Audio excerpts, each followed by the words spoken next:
Good evening, ladies and gentlemen. Welcome to the Cisco Valley for the next varsity contest between the visiting Woodstock Lost and your Cisco Valley Thunderbirds. Both consider a safe landing areas are top priorities for all Vermont school-sponsored activities. This is especially true with respect to the person's race, gender, sexual orientation, religion, national origin, ethnic differences, or disabilities. We encourage all of our community to support both teams, exhibit proper school and community spirit. The outcome of these expectations can result in many consequences up to and including the cancellation of the game. We hope you enjoy tonight's contest and come back to another Cisco event in the future. Please remember that the Cisco event is a tobacco-free facility, and smoking or using tobacco products is strictly prohibited by the state of Vermont. Students are reminded that if they leave the building, they will not be related to the game. Thank you for your cooperation. And now, list of your honors for your visiting loss. Number 29, Lyndon.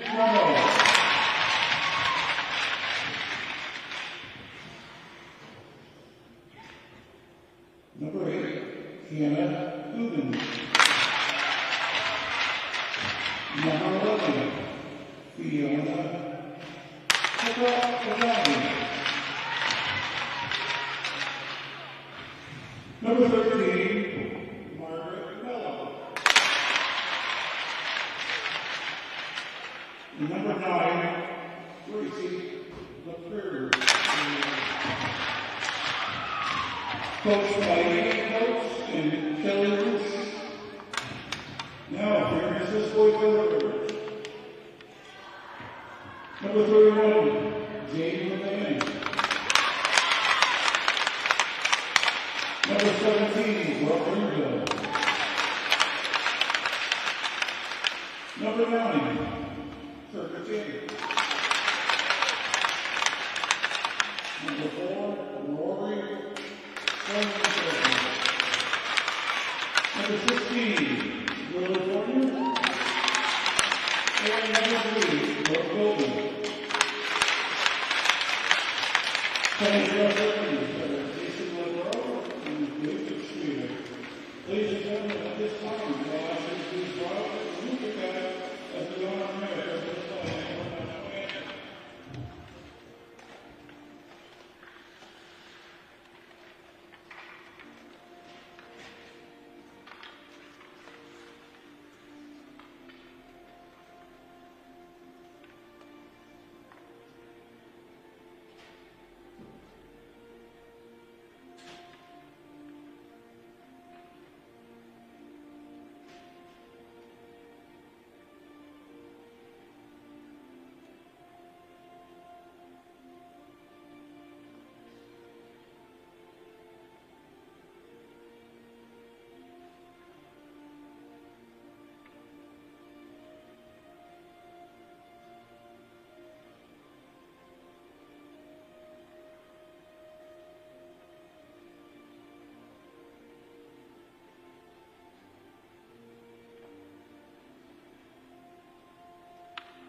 Woodstock West, scored by John.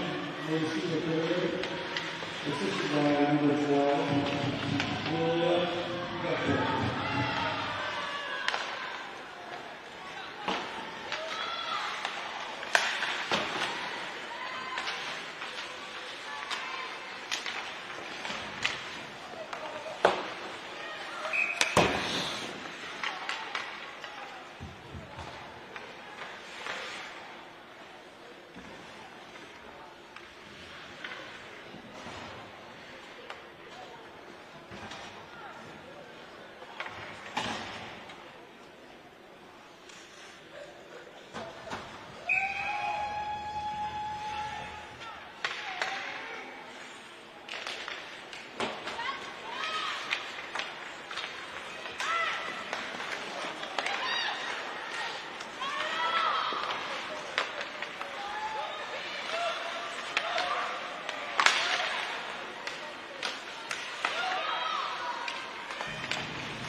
Number 20, number 2, Arabella. 7.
Good afternoon, gentlemen. We apologize for the technical difficulties that we experienced here in the first period, but we are back live here on Access TV. I'm Morgan Stanton, joined alongside by my broadcast partner and brother, Nate Stanton. We had a very energetic first period. Both of us kind of dry calling the game up here as it was going on, and then now we are officially back with you 30 seconds into the second period. Yeah, we must have looked pretty strange up here just talking to ourselves. Well, you did a good job with it. I was gonna keep the headsets off, and you're like, maybe we should throw that out just so people don't think that we're crazy and talking to ourselves. But a very energetic first period. Woodstock leading 1-0 after one on a goal from Grayson LaPearl.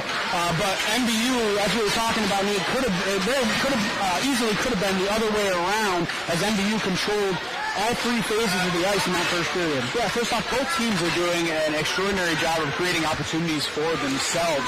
MVU has done that, as you had mentioned, an excellent job at three levels. A couple of the keys to the game were neutral zone control, not turning over the puck, and then defensively, understanding your zone defensive coverage. Two of the keys that Coach Campbell harped on during our pregame. And we were kind of talking about maybe because of the goal differential that Woodstock has seen so far this season, maybe a lopsided affair here early, but that just hasn't been the case. No, quite the opposite, actually. These two teams are playing pretty much equal to each other. Woodstock obviously 1-0 on the scoreboard, but it basically came as kind of a garbage goal for LaPearl on the backside of the net. So yeah, other than that, it's been a tremendous showing offensively with both teams. We're going to jump right back in. Wilcox has that puck go right back underneath their stick. A nice pass from Longway as the offense is starting to get set up here in the second period for the Thunderbirds. Puck at the blue line. Now, whistle is going to go here with 13 minutes left, second period. And something that we could have easily seen in that first period if you were hanging with us was MVU giving up the goal and then going right to the penalty box in that first period, and they stood the test of the storm. Yeah, both of those events happened really within like 15, 20 seconds of each other. You go down by a goal, then you lose a man on the ice, a woman on the ice. But they bounced back. They played well. They killed that penalty the best they could. Ultimately, Woodstock didn't come up with another goal, so no good one so far for MVU. Puck held in at the point by Gates, turned right back down by MVU, but taken away by Piccone.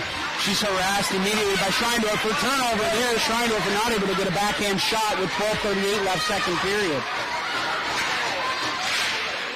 Gubbins throwing that one up ice, looking for Beckwith. Harassed there at the neutral ice immediately by Spears. And MVU has to collect inside their own defensive end. Schreindorf around the outside of her own cage, coming along. Rubbed off there by Mello. Puck held in by Gubbins. She'll throw that one right back down below the red line. Spears going to be the first one there with 12:14 left second period. Fournier begging that one off the boards to herself twice. Fournier into the middle of the long way. Takes a shot. Good save by Bremmel as she was able to get the blocker down. Another good opportunity there for the Thunderbirds. Yeah, Bremmel has done an absolute wall in this one early on. Obviously, no goals allowed in the first period. And 7 saves total, so she has been tremendous here early on. Puck tipped in front by Fournier. Another opportunity there. O'Reilly trying to get a backhanded shot. That one's going to be thrown the length of the ice for an icing. 11:38 left second period. And a lot of life and a lot of speed out of this MVU team. Absolutely. They are coming out in the second period much like they did in the first period, Morgan. They came out firing. They're skating hard. They're skating with a purpose. And so far, you got to love what you see from MVU here in the second period. Faceoff's going to be inside Wasp territory. Araldi going to win that one back to the point. Kirby King lets go a shot. Another opportunity. Backhand shot by Longway. Bremmel's going to pop on top of that one. And another couple of opportunities for MVU. Longway getting involved. Wilcox getting involved. And Kirby King letting a long shot go from the blue line, setting up the offense for MVU. Face-off one, out to neutral ice. Kirby King has to retreat after that one, banking a pass, missing Wilcox in the center of the ice. Long lead pass, snuffed out there by Brooke Rainbow as she comes into the offensive zone, thrown in by Araldi. Delayed offside, waved off with 11:10 left second period. Puck right back up ice. Audsley has it on her stick. She's going to give that one up looking for Tyndall. But it's taken away here by Araldi around the outside of her own cage, looking up ice for Wilcox. That one's held in momentarily at the blue line, but punched right back up by Araldi. Skating with a head full of steam. That one's going to pop up into the bench for a stoppage of play. 10:47 left, second period. Woodstock still leading 1-0. And even in that instance, we saw MVU battle hard from the backside there. It seemed as though Woodstock was going to create an opportunity going into their offensive zone with a man advantage. But MVU up equal to the task in the neutral zone. Picking up that girl early is going to be the key. And that's, again, that they're doing it in all three phases of the ice, which is something that we necessarily haven't seen out of this team in the past. The Pearl cutting towards the center of the ice, takes a shot, that one whistles wide of target. Jaden LePan was all over that one. Fournier cutting right back up ice. She's got the red line. She leaves it there for Scheindorfer around the outside. Scheindorfer cutting towards the front of the net. Good save by Bremmel once again, as she has been equal to every task that she has seen so far in this period in 5 minutes. Right back up ice to Pearl. The lone goal scorer. Coming back on the back check is Scheindorfer taking that one away.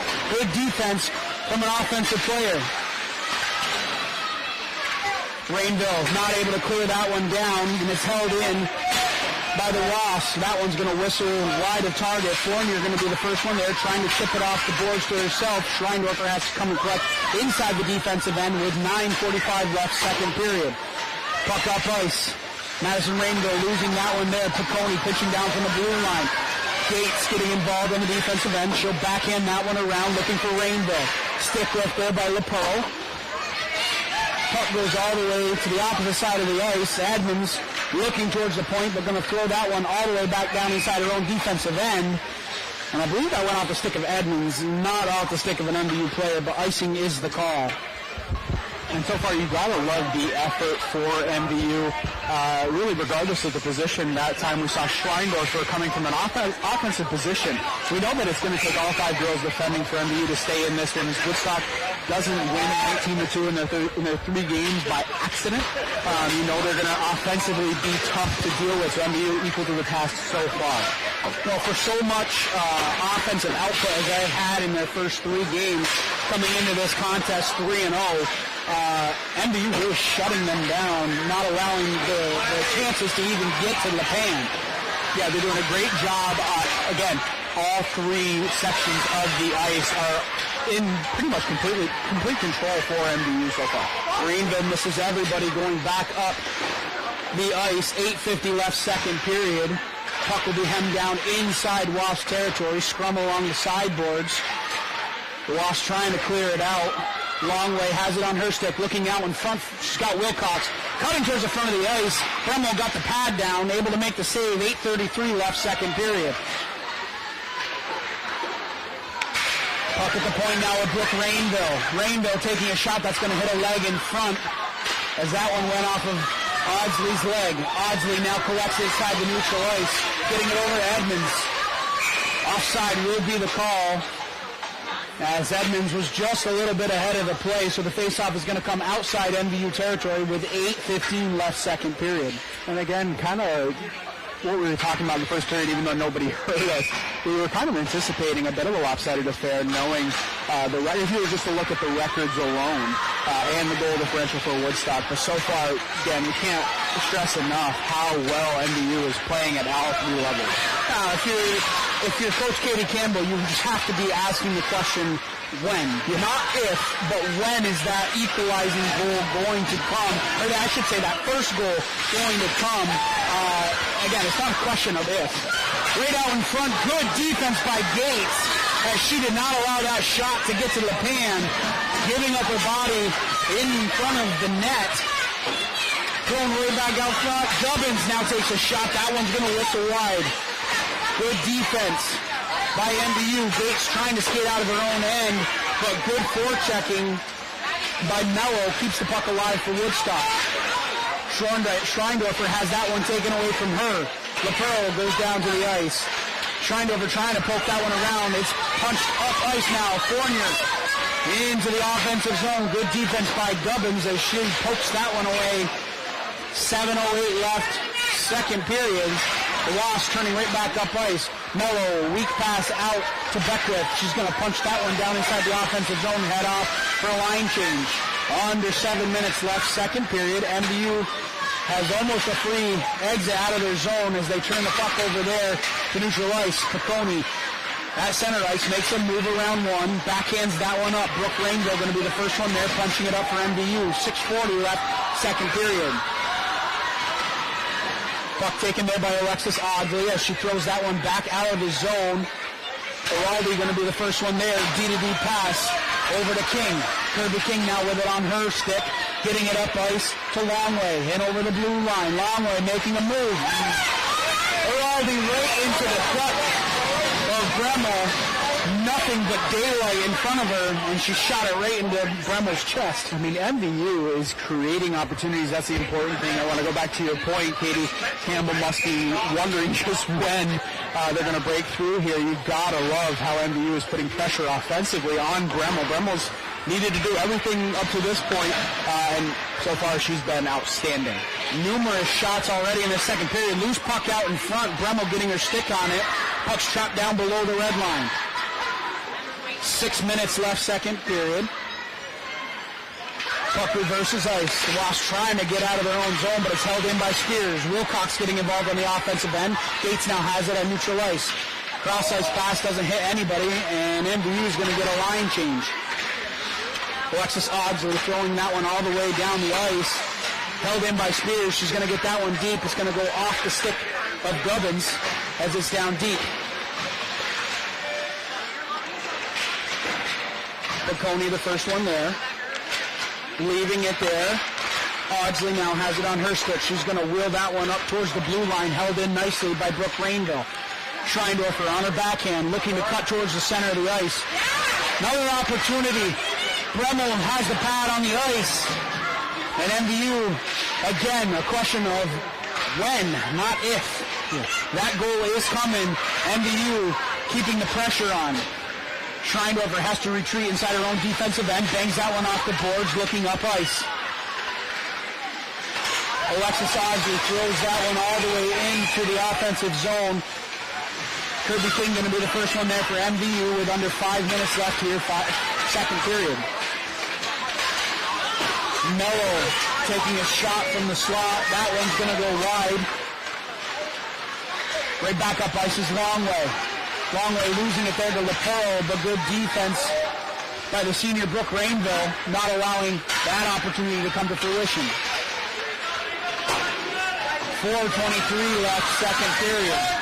Beckwith's going to be the first one there down in the corner. Brooke Rainville sidestepping her, going to throw it the length of the ice. Whistle will go for icing. 4:14 left, second period. Faceoff's going to come back down inside MVU territory. And so far, Morgan, in the second period, I have MVU with 6 shots on goal to Woodstock's 0. So certainly the pressure is in favor of MVU. You just wonder when they're finally going to break ice, if you will, and get that goal in. I like that, break, when they're going to break ice.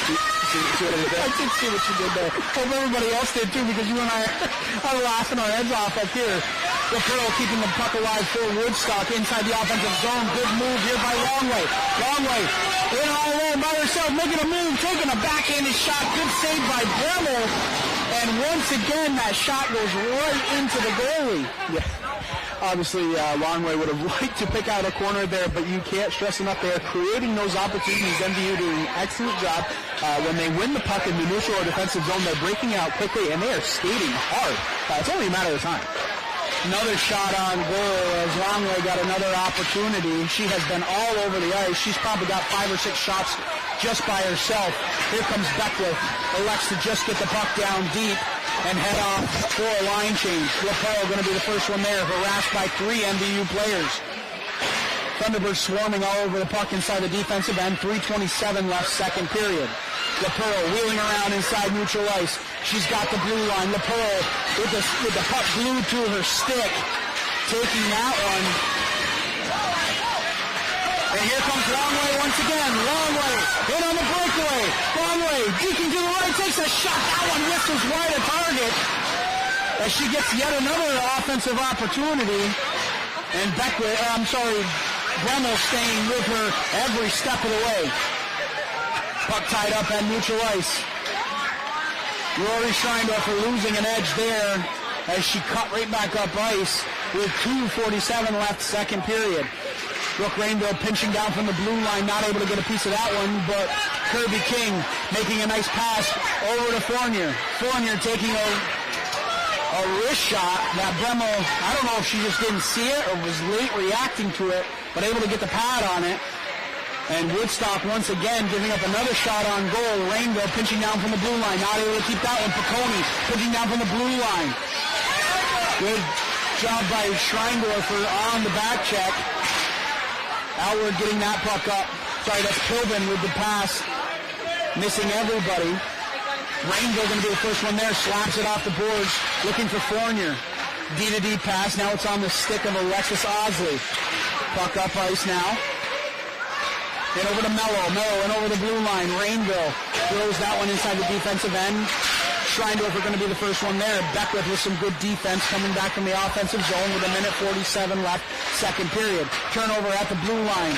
Schreindorfer going to throw that one down on Bremmel. She's equal to that one. Paddles it off to the side. 1:39 left, second period. Puck now down below the red line. Hannah Gubbin's going to be the first one there. Over to Alexis Osley, who throws that one up to LaPearl. Backhanded pass from Mello. Good job by Brooke Rainville, pinching down from the blue line. Madison Rainville now with a shot from the high slot. And Bremmel once again has to be on her toes.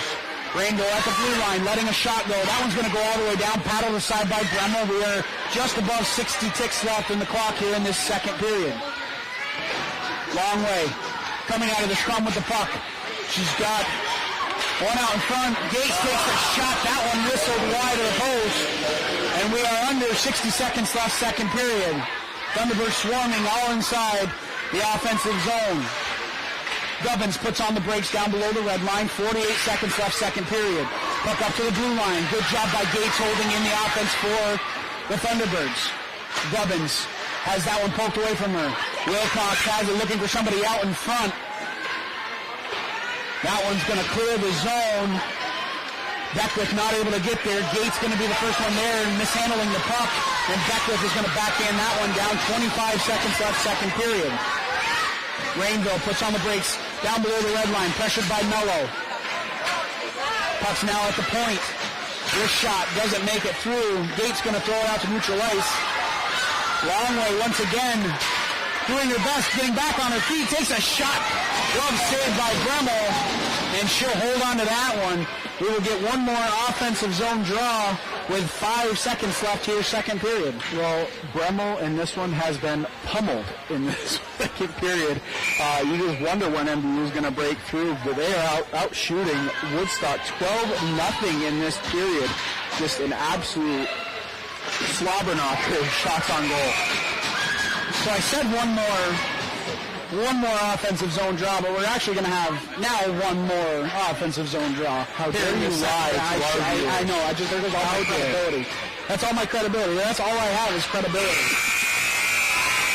Horn goes to the end of the second period.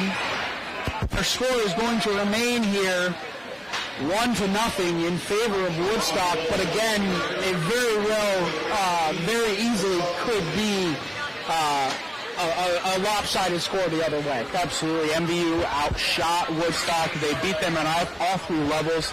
If you are Coach Ian Coates, you are pleased that you didn't give them any goals, but you can't be pleased with how Woodstock played that period. It really looked like MVU was outworking, outskating at every facet of the game. That was MVU's thing. Woodstock was on their heels right from the start of that second period. And really most of the first period too, if you were following along. But credit to MVU with just how much they are buzzing inside that offensive zone. And a lot of credit there to Addison Longway, who was really the catalyst of this offense.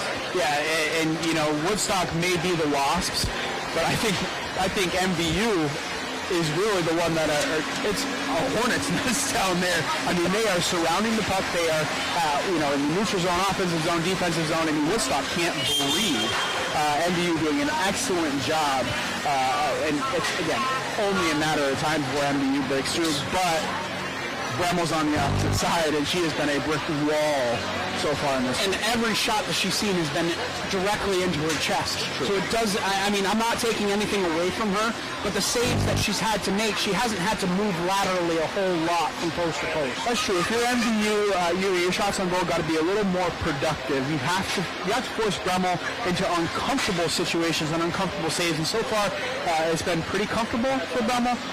As you had indicated, most of the shots have been directly at her. So she struggled, the MVU has struggled to put, effective shots on goal. Obviously, nothing translating into the scoreboard, but they're going to look to change that in the third period. After 2 periods of play, Woodstock leading MVU 1-0.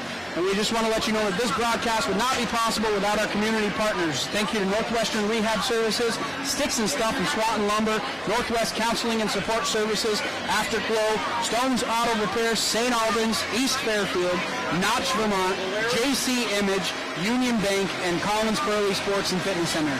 And just a reminder, if your business would like to support the efforts of Northwest Access TV to help broadcast all the live games that we bring you, showcasing all of these Franklin County athletes, contact 802-782-8676. Again, that number is 802-782-8676. And we want to remind you that Northwest Access TV is a non-for-profit organization. So if you're not a business and you're enjoying the coverage that you're seeing tonight, my silky voice along with my brothers here, go to the website, go to northwestaccess.tv. There's a tab up in the right-hand corner, and there's a link to donate. Anything that you can give helps to bring all of this action to you wherever you are. Now, over the last 4 years, Northwestern Counseling and Support Services has been in partnership with the Afterglow Foundation, working to prevent suicide deaths in our community. If you are concerned about yourself or a loved one, there are people in our community that can help. Reach out to NCSS 24 hours a day on our confidential emergency services line at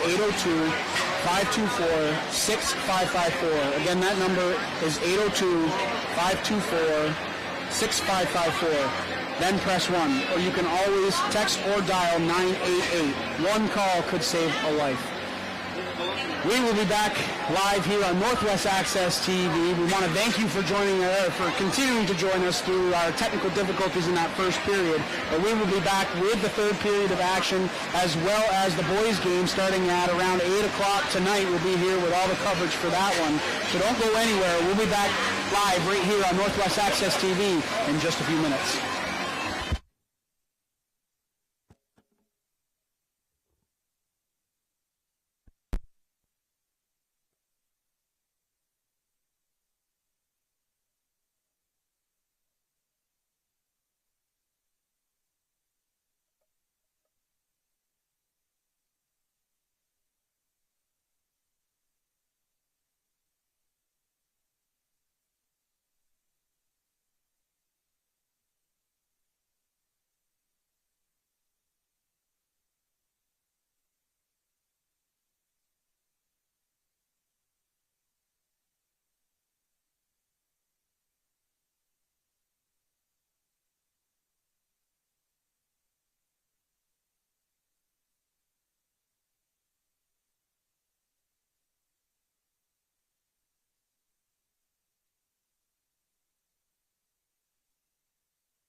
We're back live right here on Northwest Access TV.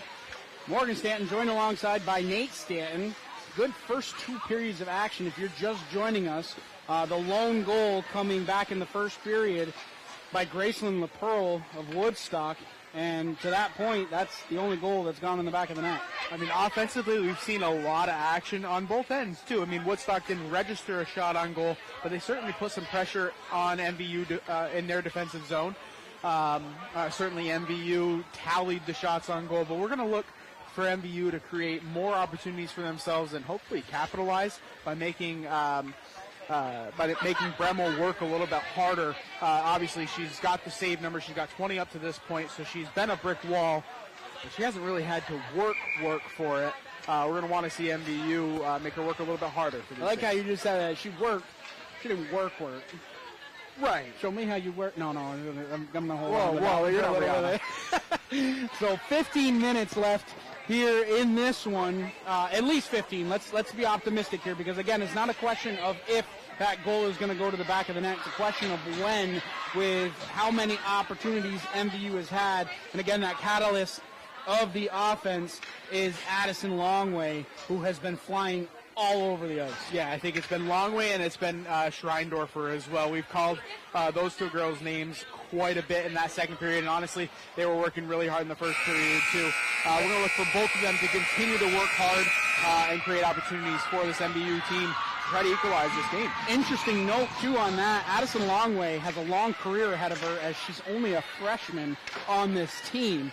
So a freshman playing with that much offensive poise in this system is very impressive. Longway's got a long way to go in this, obviously. Yes, no, absolutely. She's showing a ton of hustle, a ton of heart out of a freshman.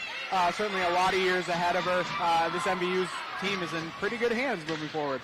This third period, just 30 seconds old as it's held in by LaPearl at the blue line. Good job by LaPan.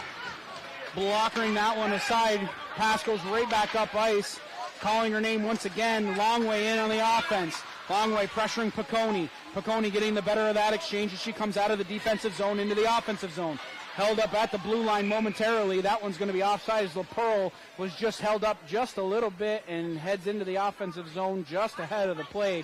So our first whistle of the third period comes 50 seconds into this third period. And obviously I would have loved to be a fly in the wall in that locker room for Ian Coates. Would have loved to hear what he had to say to his girls. He can't be that pleased with the effort that his girls showed in that second period. But early on, we've already seen a shot on goal, so they're certainly turning the tide a little bit in that respect. They're going to look to continue to keep pressure on MVU to maintain this lead. No, as you mentioned, there has to be some sense of urgency. You're up a goal, but you're really not up a goal. Like you're playing, you have to play like you're behind at this point. Absolutely. Whether it's 1-0 or 0-0, you have to play 45 minutes of hockey. That is the key for Ian Coates and his girls, is playing a full 45 minutes of consistent and good hockey. Schreindorfer collecting inside the neutral zone. She'll cut back inside her own defensive end all the way around the outside of her own cage. 13:27 left third period. Schreindorfer losing an edge there. Comes back all the way inside Wasp territory where it's shoveled along by Palazzo. Head full of steam is Beckwith as she takes that one at her own blue line, trying to enter the offensive zone. 13:10 left third period. Scrum at the blue line. Schreindorfer coming out of the pile with the puck. Fournier has it on her stick. Liliana Fournier trying to make a move, but held off there by Josefina Palazzo, who still has the puck glued to her stick. Alexis Audsley chipping that one ahead. LaPearl throwing that one inside the defensive zone of MVU. Kirby King will be the first one there. Wheels around the outside of her own net. Looking up ice for Liliana Fournier. Gubbins had it on her stick momentarily, taken by Araldi. Araldi takes a shot, glove saved by Bremmel. No rebound given up on that one, as that was an awkward angle shot, but a good shot nonetheless. MVU again putting pressure on Bremmel here. This is going to take 5 skaters for Woodstock to keep MVU off the board, and so far they're doing a good job of it. Woodstock pinned down deep inside their own territory. Gubbin's going to be the first one there, wheeling around inside her own defensive end below the red line with 12:15 left, third period. Held in at the point by Spears. Audsley getting involved now for the Wasps, not able to clear it on the first attempt. Second attempt hits a body. Third attempt finally able to get it over to Tyndall, who just is able to get the puck outside of the zone, but pulled right back in by Abby Wilcox. Scrum along the sideboards, which we've been seeing a lot lately, as Araldi comes out of the mess with the puck. Wilcox shrugging off a player there. Araldi throwing that one towards the net. Good job by Audsley keeping her stick on the ice, not allowing that opportunity to come to fruition. Wilcox not able to keep the puck inside the zone. Comes back out to neutral ice, thrown right back down by the Thunderbirds with 11:30 left, third period. Gubbins with a head full of steam over the blue line, has that one poked away momentarily, throws it down below the red line. Gates will be the first one there for MVU, throwing that one up along the sideboards looking for Fournier. Fournier not able to get that one, as a good job by Gubbins on the defensive end, able to come back and get that puck.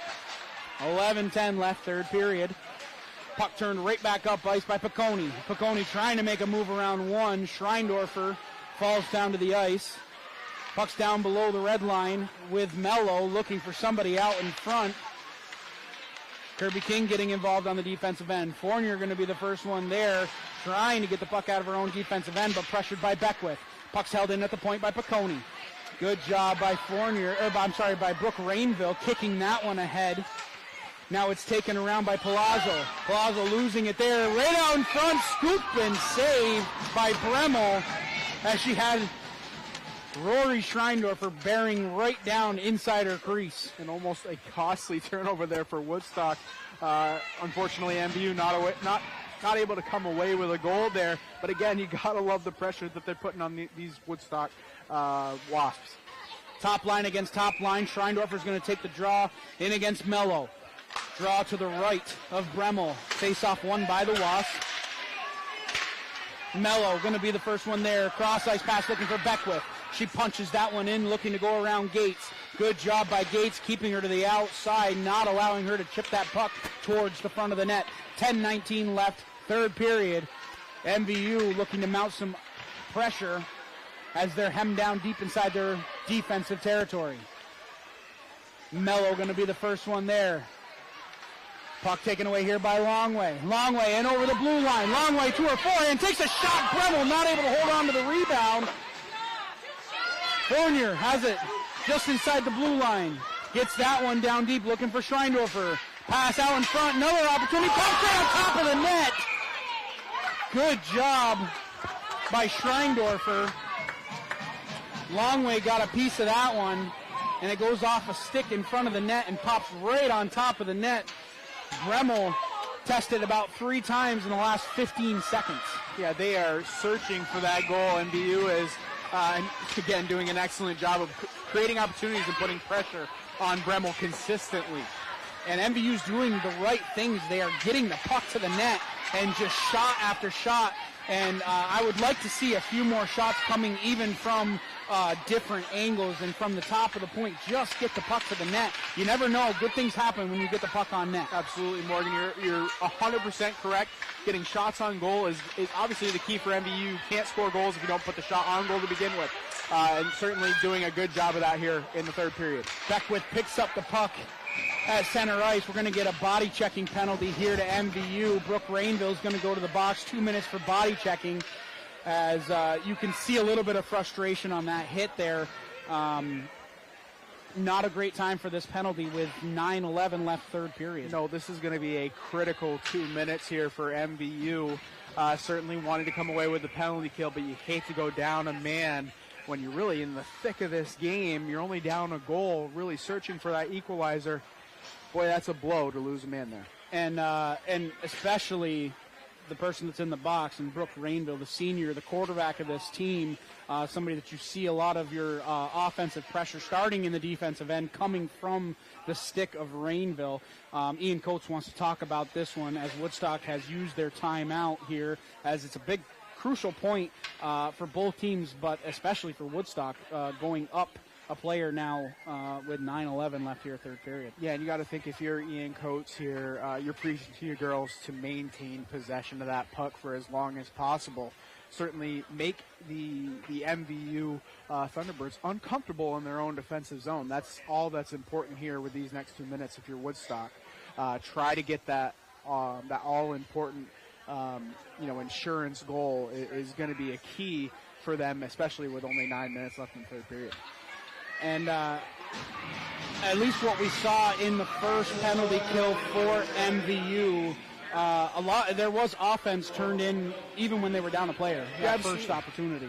Absolutely, and they turn those breakout chances into scoring opportunities. They're going to look to do the same here, whether they're shorthanded or not. They're going to look to still create opportunities being down a goal. Gubbins has the puck at the point. Turnover there. Dangerous turnover potential at the blue line as Schreindorfer all over the defense there and pressuring at the blue line. Good job by MVU not allowing the Wasps to set up their offensive zone pressure on this power play. Good scrum along the boards. 8:45 left third period.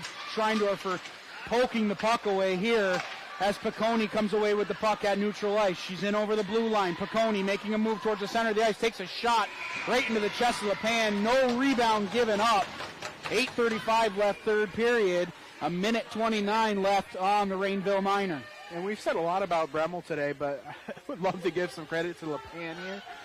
In those rather few opportunities that Woodstock has created where they put the puck on net, LePan's been up to the task. Gubbins at the point, gets it over to Piccone. Back to Gubbins, playing a little pitch and catch at the blue line. Gubbins, cross-ice pass, hits a stick in front.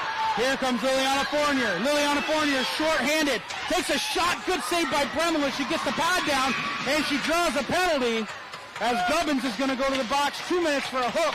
We're going to go 4-on-4 for a minute 4.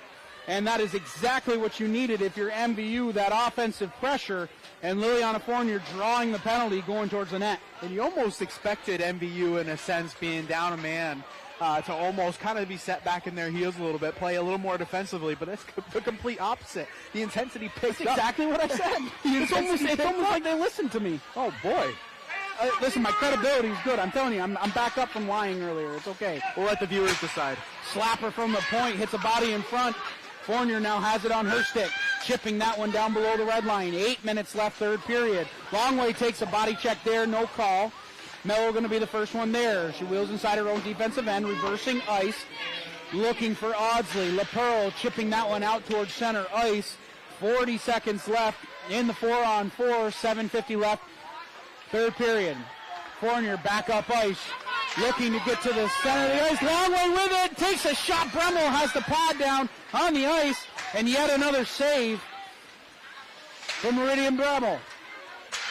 Puck's at the point. Fournier able to keep it in momentarily. Gates can't get her stick on it, so Piccone picks it up inside her own defensive end. She's in over the blue line, throwing that one down on the pan. She sticks that one aside with 7:20 left here, third period. MVU throwing it out to neutral ice. Under 10 seconds left in the 4-on-4, so it'll be just under a minute of power play time for the Thunderbirds. Alexis Audsley. Now the Wasps are down a player. Audsley down below the red line. She throws that one up looking for Mello. MVU looking to mount some offensive pressure here as we are under 7 minutes left, third period. LaPearl going to be the first one there, throwing it outside the blue line, and it's going to go all the way down. MVU has to regroup. 30 seconds left on this power play. And just as we saw with MVU, Woodstock getting involved in the offensive end, down a player. Schreindorfer coming out of the scrum with the puck. LaPearl going to bump her into the boards. Rubbing is racing here, down inside the defensive zone for MVU. 6:28 left, third period. 10 seconds left on the player advantage. Schreindorfer in over the blue line, gets it over to Longway, takes a shot. Bremmel, puck loose in the blue paint. Bremmel hopping on top of that one. So we're going to get an offensive zone draw to the right of Bremmel. MVU is going to be still on the power play for one more second. So essentially an offensive zone draw. You're going to get a few seconds of 5-on-4 time. MVU, Coach Katie Campbell is going to use her timeout now. to talk it over. A big offensive zone draw here with 6:16 left, third period. Yeah, Coach Campbell's going to look to set something up here for a quick hitter, a face-off win into a quick shot, and hopefully get some bodies in front of Bremmel, maybe block her vision a little bit. I mean, they're doing a great job putting the puck on net. Bremmel's doing an excellent job of not sacrificing those rebounds as we often see, but still, if you're MVU, put the puck on net, crash the net hard. The quality of shots for MVU has been better in this third period. Would you agree? I would absolutely agree, Morgan. They're making Bremmel move side to side, which is important. They're making her uncomfortable. Some of those rebounds haven't gone out as far enough to create a garbage goal opportunity, but so far they've done a much better job of creating better scoring chances for themselves. So the stage is set here for MVU. You have been all over Bremmel. Unofficially, how many shots do you have in this third period? Unofficially, I have 6 for MVU and 3 to Woodstock. So 6 shots on goal, 6 quality shots on goal. Again, some of them coming from awkward angles, but that's what you want to see, especially down a goal late in this game, is any shot is a good shot. It doesn't matter where it comes from. Because, again, high school hockey, you're looking for rebounds. Anything can happen when you get the puck going towards the net. Clean up the trash. That is what high school hockey is all about. Put the puck on net, crash the net, hopefully find a garbage goal in there. Araldi will step in to take the draw for MVU. She wins it back. Longway takes a shot all alone in front, taking a shot. Good save by Bremmel as Schreindorfer parked himself in front of the goal. Araldi trying to pass the puck out to the front of the net, but it's taken away by Piccone. Piccone with the puck glued to her stick, able to come inside, onside, in the blue line. 5:56 left, third period. Schreindorfer taking the puck away at neutral ice, pinching that one down inside the offensive zone. Piccone, a weak clearing attempt there. Cross ice pass goes through the blue paint, taken here by Longway. Longway once again, Schreindorfer has it on her stick. Another opportunity. Fournier not able to get the backhand shot away cleanly, and that one goes off into the boards behind the net. Schreindorfer battling hard down below the red line. Gubbins pinching that one up. We're going to get a call here. I believe it's going to go against MVU. Schreindorfer going to go to the box. 2 minutes for a roughing.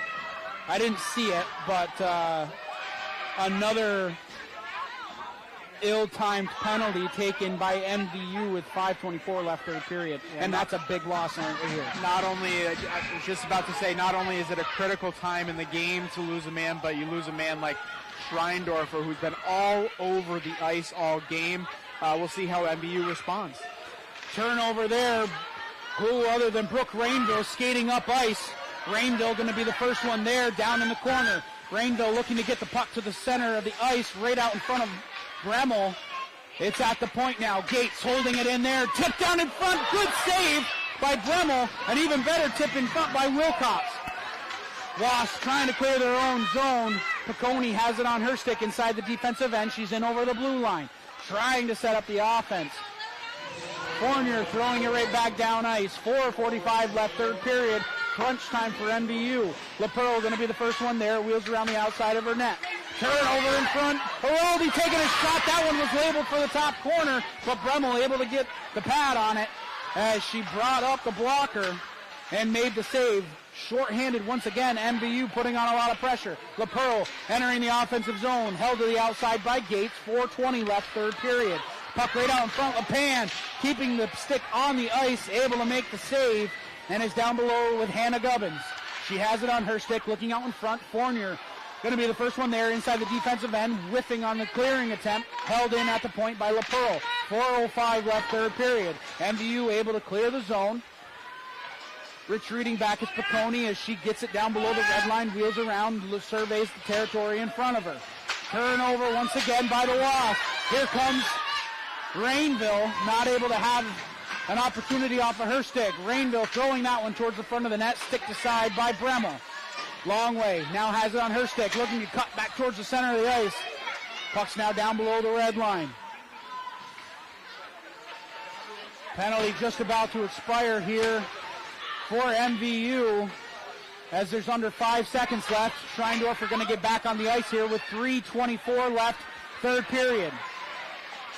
Gubbins cutting back up ice and over the blue line. Schreindorfer fresh out of the box with a 2-minute sit. Finally has it on her stick. She's in over the blue line. Schreindorfer lets it go. Good save by Brummel. Puck still loose. She's able to get the trapper on that one. 3:08 left, third period. What an exciting little 2 minutes we just had in this third period. Well, and for our viewers, if you couldn't see the scoreboard, you would have questioned which team actually had the power play there. MVU, despite being shorthanded, put all the pressure they could on Woodstock, and give credit to Woodstock. They made the defensive stops where they needed to, and Bremmel's been, again, tremendous up to this point. Another turnover, backhanded shot by Fournier, paddled aside by Bremmel. Alexis Osley throwing that one up, looking for LaPearl. She maintains possession of the puck. Long lead pass looking for Beckwith. She'll throw that one down. LePan gets a stick on it. 2:45 left, third period. Schreindorfer going to be the first one there off in the corner. She chips that one around LaPearl, but it's held in by Alexis Osley at the blue line. Taken there by Gates, down below her own red line. Pressured in by Beckwith. Beckwith coming away with it. Good stick by LePan. Active stick in the blue paint. Player down. Good shot by Longway. Player still down. That's Mello coming back. Pass out in front. Misses everybody. Beckwith has it on her stick. Mello finally able to get off the ice. Rainville takes a shot. That one hit a body in front. Everything needs to go towards the center of the ice. Fournier takes a shot. Weak shot. Hits the body in front. Another opportunity as Araldi tries to get that one towards the center of the ice. Beckwith punching that one down the ice. Did not make it to the red line, so we're going to get a stoppage of play. That one's going to go all the way the length of the ice for an icing. We are under 2 minutes left, third period. It's going to be an offensive zone draw for MVU. MVU, again, can't stress it enough. They're doing an excellent job of pressuring. They just can't break the seal. You got to think this goal's got to come eventually, but I mean, we got 2 minutes left, Morgan, and Bremmel's not looking like she's giving an inch. We're going to keep an eye on Jaden LePan here as we're getting down to crunch time. We'll see when Coach Katie Campbell elects to have the extra attacker put on, if at all. At this point, the ice is pretty tilted in MVU's favor. It's taken here by Hannah Gubbins. Hannah Gubbins making a move on the outside. This could be a killer here as Gubbins just elects to throw it down in the corner. Minute 30 left, third period. MVU skating out of their own zone. Schreindorfer has it on her stick. Longway not able to punch it around Piccone as she's able to get the puck up ice. LaPearl going to be the first one there. Getting the puck down deep. Fournier picking it up inside her own defensive end. Here comes Schreindorfer. Schreindorfer with Gates with her. Schreindorfer on her forehand. Got to look for a shot here. Schreindorfer taken down inside the offensive zone. There goes LePan. Extra attacker on for MVU. Delayed offsides. Arm goes down. 1 minute left, third period. Icing waved off for some reason as it didn't hit anybody going down the ice. Pass up ice. Gubbins going to be the first one there. Looking for Mello cutting across the center of the ice. She throws that one back in. Wilcox looking to be the first one there. Wilcox has it on her stick. 40 ticks of the clock left. Another shot goes off the outside of the cage. Puck loose right out in front. Shot by Fournier. Good save by Bremmel. She'll hold on to that one. No rebound given up. 30 ticks of the clock left in the third period. Faceoff's going to go to the left of Bremmel. MVU, if your MVU continue to pressure Woodstock in their defensive end, you're creating opportunities for each other, creating opportunities for yourselves. And again, we see that Katie Campbell elects to pull LePan out for this draw. Offensive zone draw win there. Mello not able to clear the zone. Finally, they get the puck out of the defensive end. Fournier has it on her stick. 22 seconds left, third period. MVU with one potential final rush. Rainville looking to get the puck up ice. Here comes the Longway. Longway with 10 seconds left. She's called down. We're going to get a power play here with 8 seconds left. It's going to be an offensive zone draw to the right of Bremmel, as Longway was hauled down by Piccone, and Piccone's slow to get up as she went hard into the boards. 8 seconds left, setting up a photo finish here as they're going to come out and they're going to check on Fiona Piccone as she went hard and awkward into the end boards. And we hope everything's okay there, as it was just a good hard hockey play. Nothing dirty there. Hopefully she's able to get up under her own power and get off the ice as she's finally on her skates, which is always a good sign. So take me through this, Nate. 8 seconds left. Offensive zone draw. What are you drawing up here? What do you do? If you're Coach Katie Campbell, what are you saying to the girls? Well, you're drawing up a bit of the same play that you had when we had a second left in the power play, if you remember, Morgan. Looking for a very quick hitter. You're looking to get bodies in front of Bremmel, make her uncomfortable, eliminate her line of sight to the puck, and hope for the best. So the stage is set. 8 seconds on the clock. Araldi will take the draw in against Mello.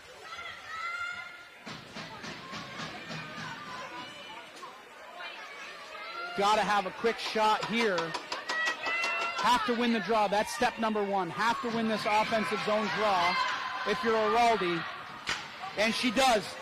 Shot on net. Blocked down in front. Just goes wide. Another opportunity. Fournier on the doorstep. Puck is in the blue paint. Whistle goes. 0.1 second left in the third period. Bremmel sprawling out. Guarding that goal line. The official was right on top of it. That puck never entered the net. And for all intents and purposes, there's not enough time to get a shot on goal here if you're MVU. And that's a heartbreaker here in Highgate. But absolutely nothing to hold your head about, because that was the hardest game that I have seen these girls play in the 3.5 years or 4 years that I've been calling hockey games in Highgate. And just hats off to these girls for what they just accomplished here. Even though it's a loss, I take this as a win. Absolutely, and if you're going to chalk up moral victories to anything, they outworked Woodstock in every facet of the game. We saw a relatively even matchup there in that first period, but when that second period hit and that puck dropped, it was all MVU. Outside of that, certainly it doesn't translate to the scoreboard as Woodstock comes away with a 1-0 victory. But if you're Ian Coates and the Wasps here, you got to be like, whoo, that was close. So, because they battled right from the second that they scored that goal, they were on their heels for pretty much 2.5 periods of hockey, and MVU didn't give up an inch. No, absolutely. Quite the opposite. You almost thought that the momentum was going to shift a little bit. Not only did they get that goal in the first period, but 15, 20 seconds later, now they're down a man, immediately having to go in a defensive position, and they fought back hard. So MVU is going to fall to 1-3, another division loss here, and Woodstock is going to improve to 4-0. And just as Coach Ian Coates for Woodstock had mentioned, this was going to be their toughest test to kind of see where their benchmark was in Division II hockey. Yeah, absolutely. They were looking to, in those first three matchups against their opponents, they were kind of able to win on skill alone. He mentioned that it wasn't a true test in those first three matchups. They knew that MVU was going to be tough, and boy, were they ever. They were certainly put to the test in this one. And give credit where credit's due. Defensively, they made the plays they needed to make in order to keep MVU out of that scoring column. And just from an unofficial standpoint, where we are right here, you have unofficially 33 shots on goal for MVU. So that is a 33-shot shutout for Meridian Bremmel, and an impressive performance. Yeah, of course, this was a not an official count. Unfortunately, once I get above 20 and I lose all my fingers and toes, I tend to lose track easily. But you can borrow a couple of mine if you want next time. And for the next game, you can borrow a couple of mine if you'd like. Just give me a heads up. I think we're going to move on, Morgan. I don't really love touching your toes. But anyways, no, absolutely. Bremmel was up to every task that she was handed in this one. Unofficially 33 saves. I mean, that is an impressive mark to hit. And again, a lot of those, she was one-on-one with the MVU player, who, again, the name we called the most, Addison Longway, the freshman. Longway was absolutely spectacular in this one. Certainly nothing that translated to the scoring column, which you hate to see, especially with how hard these girls fought. All of them. It was an effort by committee in this one for MVU. I think certainly we called Schreindorfer and Longway's name a ton, but Liliana Fournier was involved a lot in the offense. Brooke Rainville at the blue line, holding it down, not allowing the puck to exit the zone very many times. That defensive core of Madison Spears, Addison Gates, Brooke Rainville, and Kirby King really standing strong on the blue line, maintaining the offensive pressure for MVU. Sure, and even though their position was defense, it took all 5 girls. I mean, we saw Schreindorfer on many, many occasions winning pucks in the neutral zone or in their defensive zone. She's working hard, getting back, and making sure that Woodstock wasn't able to build upon their lead. Again, unfortunately, they weren't able to equalize. This game could have easily have been 0-0. Going back to that first period with that goal just happened to be a little bit on the luck of Woodstock there. So the first game of our doubleheader is in the books. Woodstock winning this one 1-0 on a lone goal by Gracelyn LaPearl back in the first period. So the first game ends in a loss for MVU. The boys coming up here in just shy of an hour. They will be playing the Lyndon Institute Vikings as the boys come into town for an 8 o'clock tilt in a division game there. So we want to let you know one more time that this broadcast would not be possible without our community partners. Thank you to Northwestern Rehab Services, Sticks and Stuff and Swanton Lumber, Northwest Counseling and Support Services, Afterglow, Stone's Auto Repair, St. Albans, East Fairfield, Notch, Vermont, JC Image, Union Bank, and the Collins Pearly Sports and Fitness Center. If your business would like to support the efforts of Northwest Access TV and help broadcast all of these live games of the Franklin County athletes, contact 802-782-8676. Now, over the last 4 years, Northwestern Counseling and Support Services has been in partnership with the Afterglow Foundation, working to prevent suicide deaths in our community. If you are concerned about yourself or a loved one, there are people in our community that can help. Reach out to NCSS 24 hours a day on our confidential emergency services line at 802-524-6554. Again, that number is 802-524-6554. Then press 1, or you can always dial 988. One save could save a life.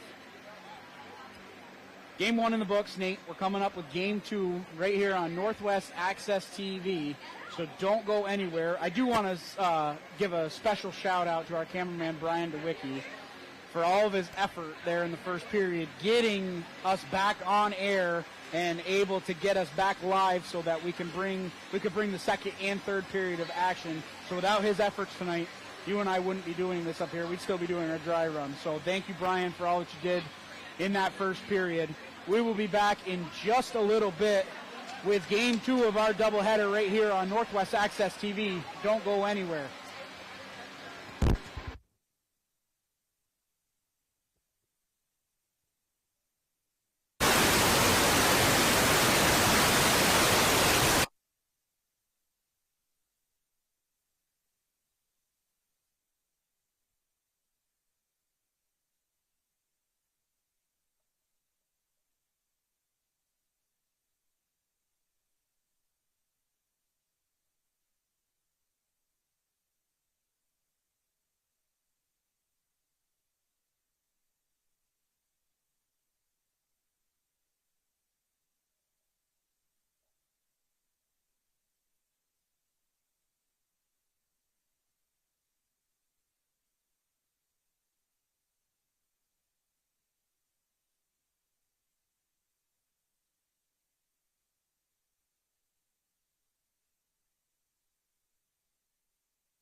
and gentlemen, and welcome back to Game 2 of our doubleheader right here live on Northwest Access TV. I'm Morgan Stanton, joined alongside by my brother and broadcast partner, Nate Stanton. Ready for Game 2, buddy? Oh, I'm so ready. Super excited for this matchup. I think it's going to be a good one. I think it is going to be a good one. MVU, if it's anything like the first one, this one, we're looking forward to this tilt for sure. MVU welcoming in the Lyndon Institute Vikings. MVU starting off the season a little bit slower, 0-4 with their most recent loss coming to Stowe, a 6-5 loss in overtime. Go ahead, touch on that just a little bit. Yeah, we spoke with Brian Fortin a little bit before this one, and he was expressing the pleasure he had with his guys, understanding that the game is never over, it's never out of reach. They started off a little slow. In fact, Stowe went up 3-0 within the first period. And it was an uphill climb after that. He was super happy and super pleased with the way his guys battled. He's got a young group, a young core, but he loves the culture and the cohesiveness they have. On the opposite side, we'll get back to just touching on a couple of those points in just a second. On the opposite side, the Lyndon Institute Vikings coming in 3-0-1 with a couple of wins against Burr and Burton, 5-4, and then a 6-3 victory against Harwood. Talk about how their season has gone so far as we talked ahead of the game to Coach Ryan Paul. Yeah, Coach Ryan touched on how much he's enjoyed watching his guys, again, dealing with a bit of a young group, but he loves how these young guys have really stepped into the roles that some of that, the upperclassmen and kind of the voids that they left from the graduating class last year. So he loves the way his guys, again, have fought, and so far, a good showing here early in the season, 3-0-1. You touched on a little bit the youth that is on this MVU Thunderbird team and the culture that has changed in the locker room. Going down 3-0 and then ending up losing the game 6-5 in overtime. That's not something that we would have saw from this MVU Thunderbird team even last year. The culture in the locker room has completely flipped, according to Coach Adam Fortin. Yeah, Coach Fortin loves how receptive these younger guys are to constructive criticism, to the coaching. If there's something out there that he sees, a bit of piece of advice that he offers, they're super receptive to that, and not only just receiving that information, but then putting it into action. And we saw it in that 6-5 loss, as they battled back in that one. This is the first time that we're going to see MVU on this home ice here on Northwest Access TV. Kind of give us a little bit of preview of what Coach Adam Fortin said we're going to see tonight here on the ice. Well, one of the things that he was stressing was MVU's inability to get out to a hot start. Sometimes these away games can take a lot out of the travel, and he finds that his guys came out flat to start that first period. He certainly saw it against Stowe. So he's looking for not only a complete 45 minutes of hockey, but to come out strong, come out ready to fight from opening puck drop. You and I played sports growing up. You know how daunting that travel can be, especially, with long bus rides. You have to be ready. Tonight on home ice, you should be ready to put on a show in front of your home crowd. Absolutely, and that's what they're looking to do, is come out early, pound the goalie often, and look to crash the net and create opportunities for themselves. And it's super important, too, against a hot and fast skating team like the Lyndon Vikings. Yeah, they are skilled, they are strong, and they are fast. This is going to be a good one, Morgan. Somebody you mentioned in the pregame, Konsta Yokio, the Finnish goaltender, starting here for the Vikings tonight. I know you're excited to see him. Super excited to see him. Talking with Coach Paul to begin with, he had nothing but the highest of praise for this young man. I'm super excited to see him work. He works really well side to side. He works that crease extremely well. I'm so excited. We were talking on the way over here, too. One of the things that I enjoyed seeing when I first came over to call an MVU game, I called the girls' game back on like the 13th of December, and I actually caught about the last 10 minutes of practice from MVU, and a lot of their practicing and a lot of their plays were going towards the net. And like I stress all the time, good things happen when you put the puck on net. You're absolutely right, Morgan. You can't score goals unless you put the puck on net to begin with. That's what they're going to look to do early. They're going to look to test Yokio early and often. And that's exactly what you need to do if you are MVU. Now, on the opposite end, on the lonely end of the ice, the island of blue paint, as I like to call it, Cooper Nichols going to get the start in goal number 31 for MVU. What's going to be his toughest test here tonight? Well, as I said earlier, this Lyndon Institute Viking team, they are strong and they are fast. They're going to hit him hard. So it's important for him to stay poised. He's going to get a lot of action early, understanding that limiting the rebounds is going to be, I think, a huge key. And on the flip side of that, too, looking for a little bit of help from his defenders. When those rebounds pop up, you got to hope that a white shirt is there to clear it out. So starting on defense here tonight is going to be Nick Bissett and Carter White. Nick Bissett, a junior, and Carter White, a freshman, on the D line. They're on that blue line. So a tough test coming in for these two young men as they get ready to try to slow down this potent offense. We want to let you know that this broadcast would not be possible without our community partners. Thank you to Northwestern Rehab Services, Sticks and Stuff, and Swanton Lumber, Northwest Counseling and Support Services, Afterglow, Stone's Auto Repairs, St. Albans, East Fairfield, Knox, Vermont, JC Image, Union Bank, and the Collins Furley Sports and Fitness Center. Now, once again, if your business would like to support the efforts of Northwest Access TV to help broadcast all of these live games, to showcase all of the Franklin County athletes, contact 802-782-8676. Again, that number is 802-782-8676. We are excited for this one. We're going to kick it down to the public address announcer for the starting lineups. We'll be back in just a few minutes for the start of this one. Lyndon Institute coming into Highgate to take on the MVU Thunderbirds. I'm Morgan Stanton, joined alongside by Nate Stanton. We'll be back in just a few minutes.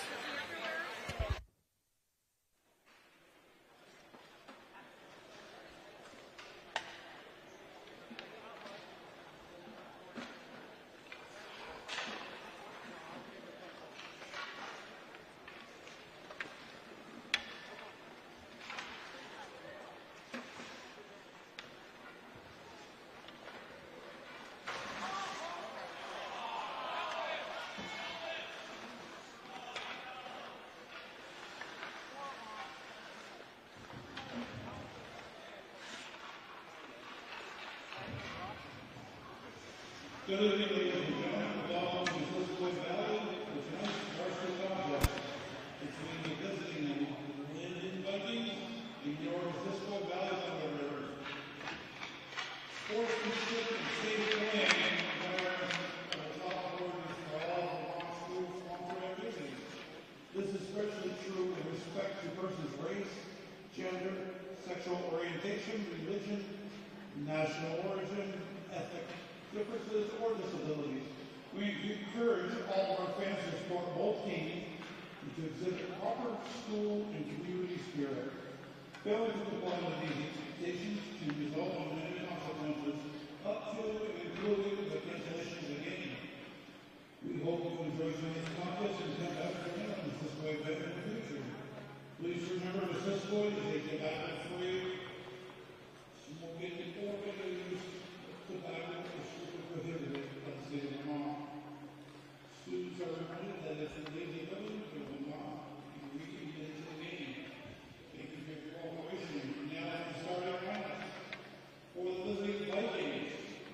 Goalie number 42, Consta Yoki. Defenseman number 10, Andrew Bernard. Defenseman number 4, Zach Griffin. Center, number 6, Alex Giroux. Left wing, number 8, Logan Cross. Right wing, number 3, Ben West.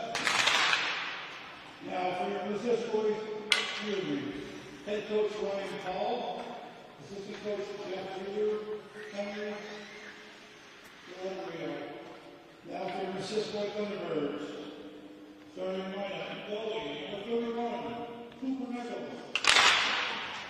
Defenseman number 4, Nick Bissett. 7, Carter White. Center, number 22, Brian LaRoche. Left wing, number 60, Casey White.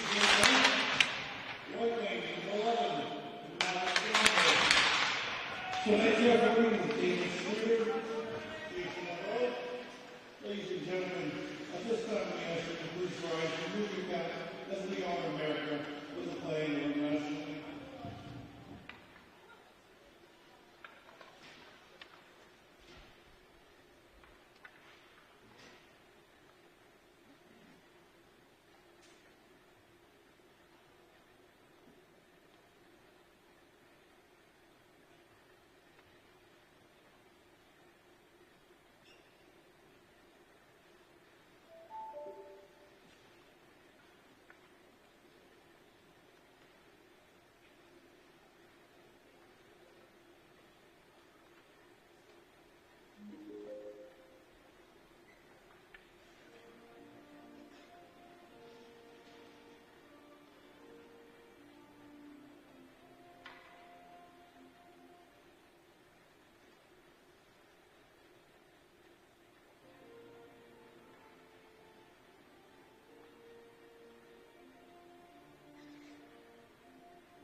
$15 minutes on the clock. We are just about set for game 2 of our doubleheader right here on Northwest Access TV. Starting lineups here for the Lyndon Vikings. First, on defense, Zach Griffith and Andrew Menard. Up front, Alex Giroux, Ben West, and Logan Cross. And in the island of the blue paint, the Finnish goaltender, number 42, Konsta Jokio, will get the nod here for the Vikings. Again, we are very excited to see him tonight and all the praise that Coach Ryan Paul has had for him for this Viking team. On the other side of the puck is for MVU. Starting on defense is going to be Nick Bissett and Carter White. Up front for MVU at center is going to be Ryan LaRoche. He's going to be, on his wings are going to be A.J. Dennett and Maddox Gagne to start off here for MVU. And on the island of the blue paint, the sophomore Cooper Nichols getting the start. Normally the backup here, the Ethan Stefanik, but getting the nod here tonight for Adam Fortin's team as both benches are up, banging on the boards, and we are underway here in Highgate. Going right to left across your screen in the home whites will be MVU. In the road maroon, or red as we will call them tonight, is the Lyndon Institute Vikings. Puck hemmed down deep inside MVU territory, losing his bucket already off a hit from A.J. Dennett. And already the hitting picking up early in this one as Madden Connolly loses his bucket. And you got to think that's probably something that Brian Fortin wanted to stress to his guys, is getting the grill of these Lyndon Institute Vikings. We know they're fast. We know they're strong. Brian says, we're stronger. Flying in from the blue line was Dennett. So it's going to be an offensive zone draw here as LaRoche will take the draw in against Giroux, the second line out there for Lyndon. already in this one. Fast start for Lyndon. LaRoche gets the puck back up to the point, held in momentarily by Bissett, but it's taken away by Lyndon, just a little bit offside. As Lyndon looking to jump start early, and they are fast. They are fast. A little too fast on that one as they were caught offsides there, but you can see that's Lyndon's game. They want to break out early and often. They want to use that speed against this MVU defense and get them back on their heels early. Reynolds going to take the draw in here for MVU against Giroux. John Giroux winning the draw just outside the MVU territory. Puck thrown in. Gilbert going to be the first one there. Whips it around. Held in at the point by Griffith. Takes a hit there. Toe drag by John Giroux. Over to Goodhue. Goodhue gets that one down deep. 14-13 left first period. Young throws that one to the point. Shot goes off of Young's leg. He's in alone.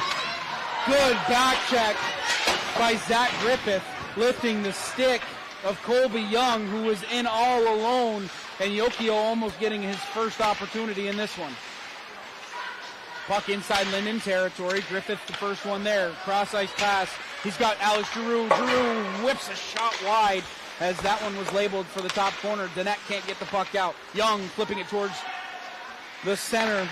Held in momentarily by West. Cross ice pass misses everybody. 13:29 left first period. Toe drag at the point by Griffith. He gets that one down. Griffith gets it back. Shot. Good save by Nichols as he got the left pad out. He was able to keep that one from going in the back of the net. MVU with Danette now out of his own zone. Danette gets the blue line. He'll snap the puck down on Yokio. That one whistles wide of target. Danette the first one there down in the corner, trying to shovel that one out to the front of the net, but it's held in there by Giroux. Alex Giroux down deep, turnover there. LaRoche had an opportunity at it. That one, Yokio able to get the pad down and make the stop. Right back up ice now. Here comes Cross. He's hit there by Danette. Danette really laying the lumber down now. 12:47 left first period, and that's his second hit of the game. Puck down deep now. Cross coming away with the puck. Good defense by MVU down below the red line. Looking up top was Cross. Instead, he throws that one down deep. Danette going to be the first one there. He'll backhand lift that one out to center ice. Glove down quickly by Richmond, who comes right back up ice, throws it down deep. First one there, Nick Bissett around his own cage. 12:20 left first period. Bissett skating up ice, looking for somebody. Dangerous turnover at the blue line, and it's held in there by Grenier. Grenier losing the puck there. Richmond has to collect back in defensive end. LaRoche not able to hold the puck in, but it's held in momentarily there by Gagne. LaRoche has it on his stick. Backhanded pass out front. Held in at the point. Good shot. Tipped down in front as the shot was let go by Lucian Gilbert. LaRoche down below the red line. LaRoche now getting it back up top. Gilbert now at the point. Takes a shot. That one hit off the body in front. Good block by Goodhue. Puck now skated out by John Giroux over to Goodhue. Out through center ice. He's got the blue line. Goodhue dancing. Backhanded opportunity. Good save by Nichols as he was able to get the right pad on it. 11.5 minutes left first period. Now skating right back up is Gover. Gover still has the puck on his stick. He gets the puck down deep and wheels around, coming back to the front of the net. Good hit down below the red line. Bodies flying all over the ice. Gilbert with a snapshot. That one hit a body in front. Good job by Andrew Bernard getting down on one leg and blocking that one. Alex Giroux out towards center ice. Giroux in over the blue line. Toe drags. Makes a nice move around one. He's held in deep by Madden Connolly. Giroux still with the puck on his stick. Around the outside. Giroux losing the puck there, but it's held in nicely by Logan Cross.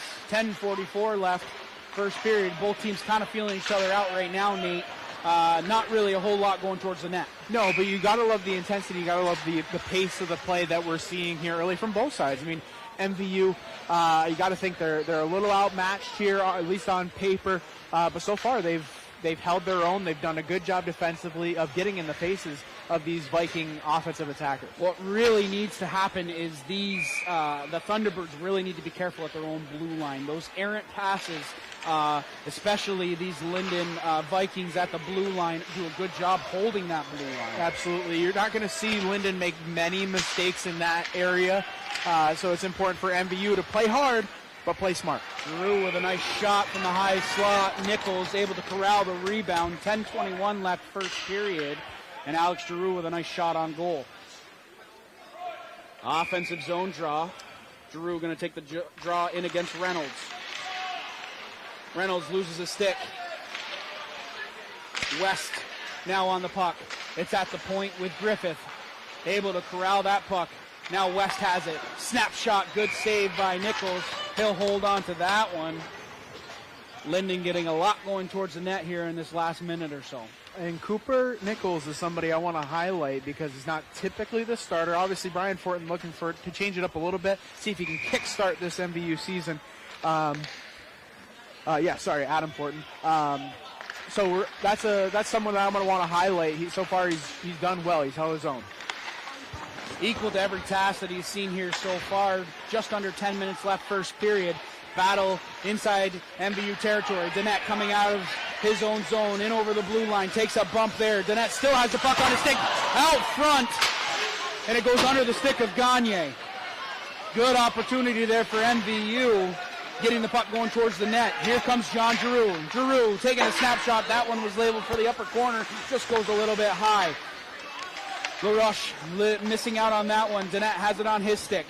He tries to whip that one around, goes up and out of play. 9.5 minutes left first period. Face-off will remain inside MVU territory. And this is good, hard-nosed hockey. This is the hockey that we love to see.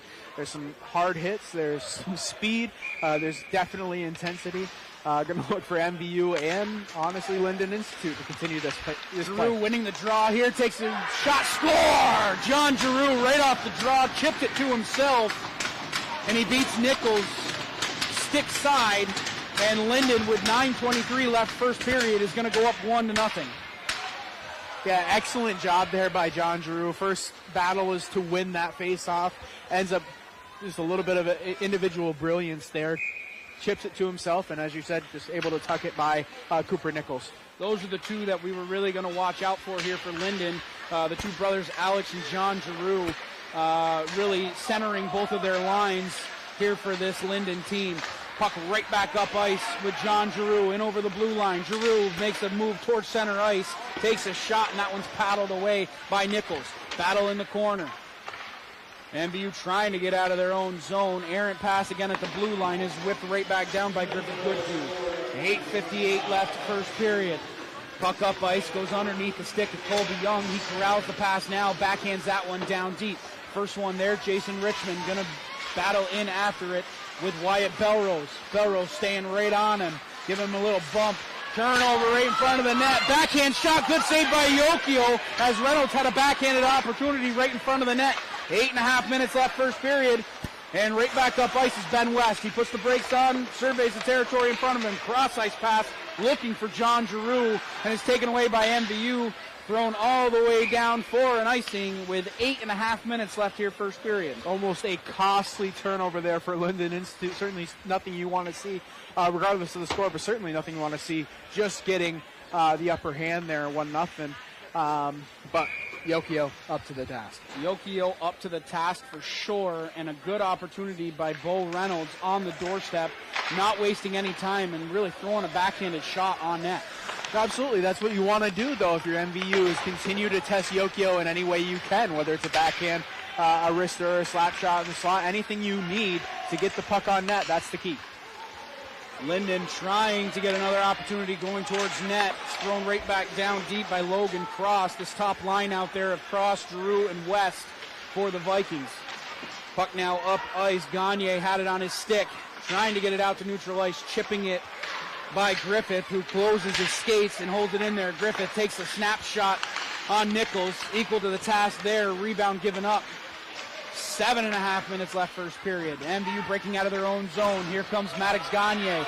Long lead pass looking for Dennett. Icing waved off. First one there is going to be Jason Richmond. Richmond with the puck on his stick. Passes it over to Griffith.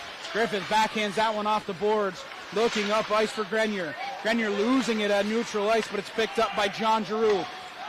Giroux on the outside. battling there with Connolly. Connolly did a good job keeping him to the outside. Slap shot from the point. Goodhue let that one-timer go, and it goes wide of target.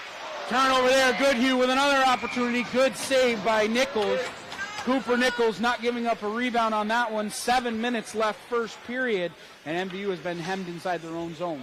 Yeah, you love the creativity that you see from Lyndon Institute as well. You're gonna hear those Giroux brothers' names called a lot in this one. They are very creative in the offensive zone. They look to create opportunities in abundance for their teammates. And another turnover at the blue line as MVU can't get out of their own zone. Puck taken here by Gilbert. He throws that one up and out of the zone. Running after it here. Lyndon coming away with it. Richmond pressured in deep. Puck taken now by White. He'll throw that one down deep, hoping to start the cycle. Big hit down below the red line as now the puck is taken here by Bruzy. Bruzy losing the puck behind the net. Richmond up ice now for West. West having room to skate in front of him. Working with White. Takes a shot. That one whistles wide of target. Coming right back up ice is Ledoux. Cross ice pass. Young now has it on his stick. Taken away nicely by Griffith. And West trying to make a pass up ice. Griffith now with the puck. Still taped to his stick. Coming across, making a good check was Reynolds as he takes that puck away. Lyndon not able to hold the offensive zone. 5:51 left first period. Cross wheeling right back inside the offensive zone. He'll drop that one down for West. West now down in the corner. He'll reverse ice. Reynolds going to be the first one there looking to skate out of his own zone. Young now has it on his stick. That was Belrose now chipping that one out. Then it can be gathered at center ice by Menard. Young tries to get that puck down deep. Yokio just slapping that one off to the side with 5 minutes and 20 seconds left first period. West cutting right back up ice. Throwing that one on Nichols. He'll hold on to that one. That one may have been going wide, but Cooper Nichols not taking any chances, gloving that one down with 5:17 left first period. And we see here early on and pretty much throughout this entire first period, MVU really struggling to get it out of the defensive zone and break out and get down ice to create opportunities for themselves. Lyndon doing a great job of keeping that puck in the offensive zone. That's part of that fast start, that Coach Adam Fortin was talking about. You have to get going a little bit quicker than what you're doing, and not being able to break out of your own zone is not doing it. And they're certainly playing with intensity. They're hitting hard, they're playing hard, but I feel like they're taking just a few extra chances that they probably shouldn't be taking. Turnover here, LaRoche with a nice move, takes a shot. Yokio able to stay with that one as he gets the glove on it. The net trapping that one off inside the offensive zone, scrum along the boards. The net held up momentarily. Pushing that one away was Gagne. Good job on the offensive end by Gagne. Really trying to hold that blue line. Puck coming right back up ice. LaRoche with it. Over to the net. The net takes a shot. Glove down by Yokio. He'll hold on to that one. Good little sequence of events there from MVU getting a good opportunity, and Yokio coming up with a big save. And it starts with pressure on your own attacking zone, right? Not giving these Lyndon Institute players any room to breathe is going to be the key. As soon as they can get out and use that speed, use that strength to their advantage, that's when they're most dangerous. Understanding that we need to hit them hard early in our own offensive zone. We get another stoppage of play with 4:18. That shot coming from the blue line. Nick Bissett did a good job holding the blue line and then throwing one right on net. Giroux winning the drawback to Menard. MVU pressuring down deep. Puck's at the blue line. Pushed ahead by Cross. Cross taking a shot there from Reynolds. Gonna go just off sides here. Oh, we are gonna get a penalty. I think the trailing official called a penalty.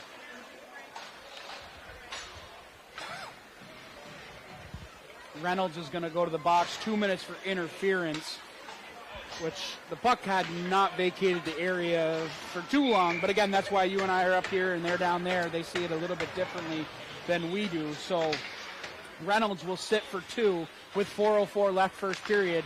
First look at special teams for Lyndon. Puck's at the top now with Goodhue. Cross ice pass over to Giroux. Giroux cutting towards the center of the ice. Glove down and held on by Nichols. What did you think of that penalty? Well, like as you had indicated, the puck didn't really vacate from our perspective. But again, if we want to make those calls, we're wearing the wrong colored shirts here. So obviously they saw it differently than we did. Puck inside the offensive zone. Alex Giroux looking for a cross-ice pass for Goodhue. It's going to be thrown the length of the ice by Ben Ledoux. 3:40 left first period. Lyndon setting up their offense. Griffith skates out of his own zone. Over to Giroux. Giroux leaving it there for Alex Giroux. Alex Giroux down below the red line. Good job holding form there by MVU, keeping everything to the outside. Griffith at the top, trying to set up the offense. Alex Giroux now with the puck. Giroux back with it now. 3:12 left first period. Giroux circling up top, gets it up to Griffith at the blue line. Griffith looking in front for something. Shot on goal. Good save by Nichols. He got the pad down. MVU able to clear, and a shorthanded opportunity was developing there as LaRush had an opportunity going towards the neutral ice. Puck dropped at the blue line for Griffith. Over to Alex Giroux. Makes a move around the outside, trying to sneak that one in short side, but Nichols able to hug the post and keep that one out. Alex Giroux now down below the red line. Giroux surveys the territory in front of him, takes a shot. Good save by Nichols. Rebound given up, but in a harmless area. Good block on the backside by Lucian Gilbert as he's given up his body to make a block on the penalty kill. 2:20 left first period. We're under 20 ticks of this clock left here in the man advantage. Giroux kicking that one up ice to Grenier and dropping it off for Giroux. His slap shot whistles wide, and MVU going to clear the puck all the way back down. That's going to do it for the man advantage. 2 minutes left here, first period. Lyndon still leading 1-0. Puck chip right back into the defensive zone. D-to-D pass. White now has it on his stick, leaving it up ice. Now for Gover. Gover dropping it there. White pinching down from the blue line. Good job keeping the puck alive for MVU. Now skating out is Lyndon. Cross-ice pass. Looking across for Fortman. Not able to find him. 1.5 minutes left first period. MVU trying to mount a rush here in the late stages of the first period. Held in nicely by Lyndon. That was Jason Richmond at the blue line, keeping that one alive momentarily for Lyndon. 1:20 left. That one's going to go all the way down. Icing waved off. White going to be the first one there for MVU. Chipping that one up for Young, who bats it back down inside his own zone.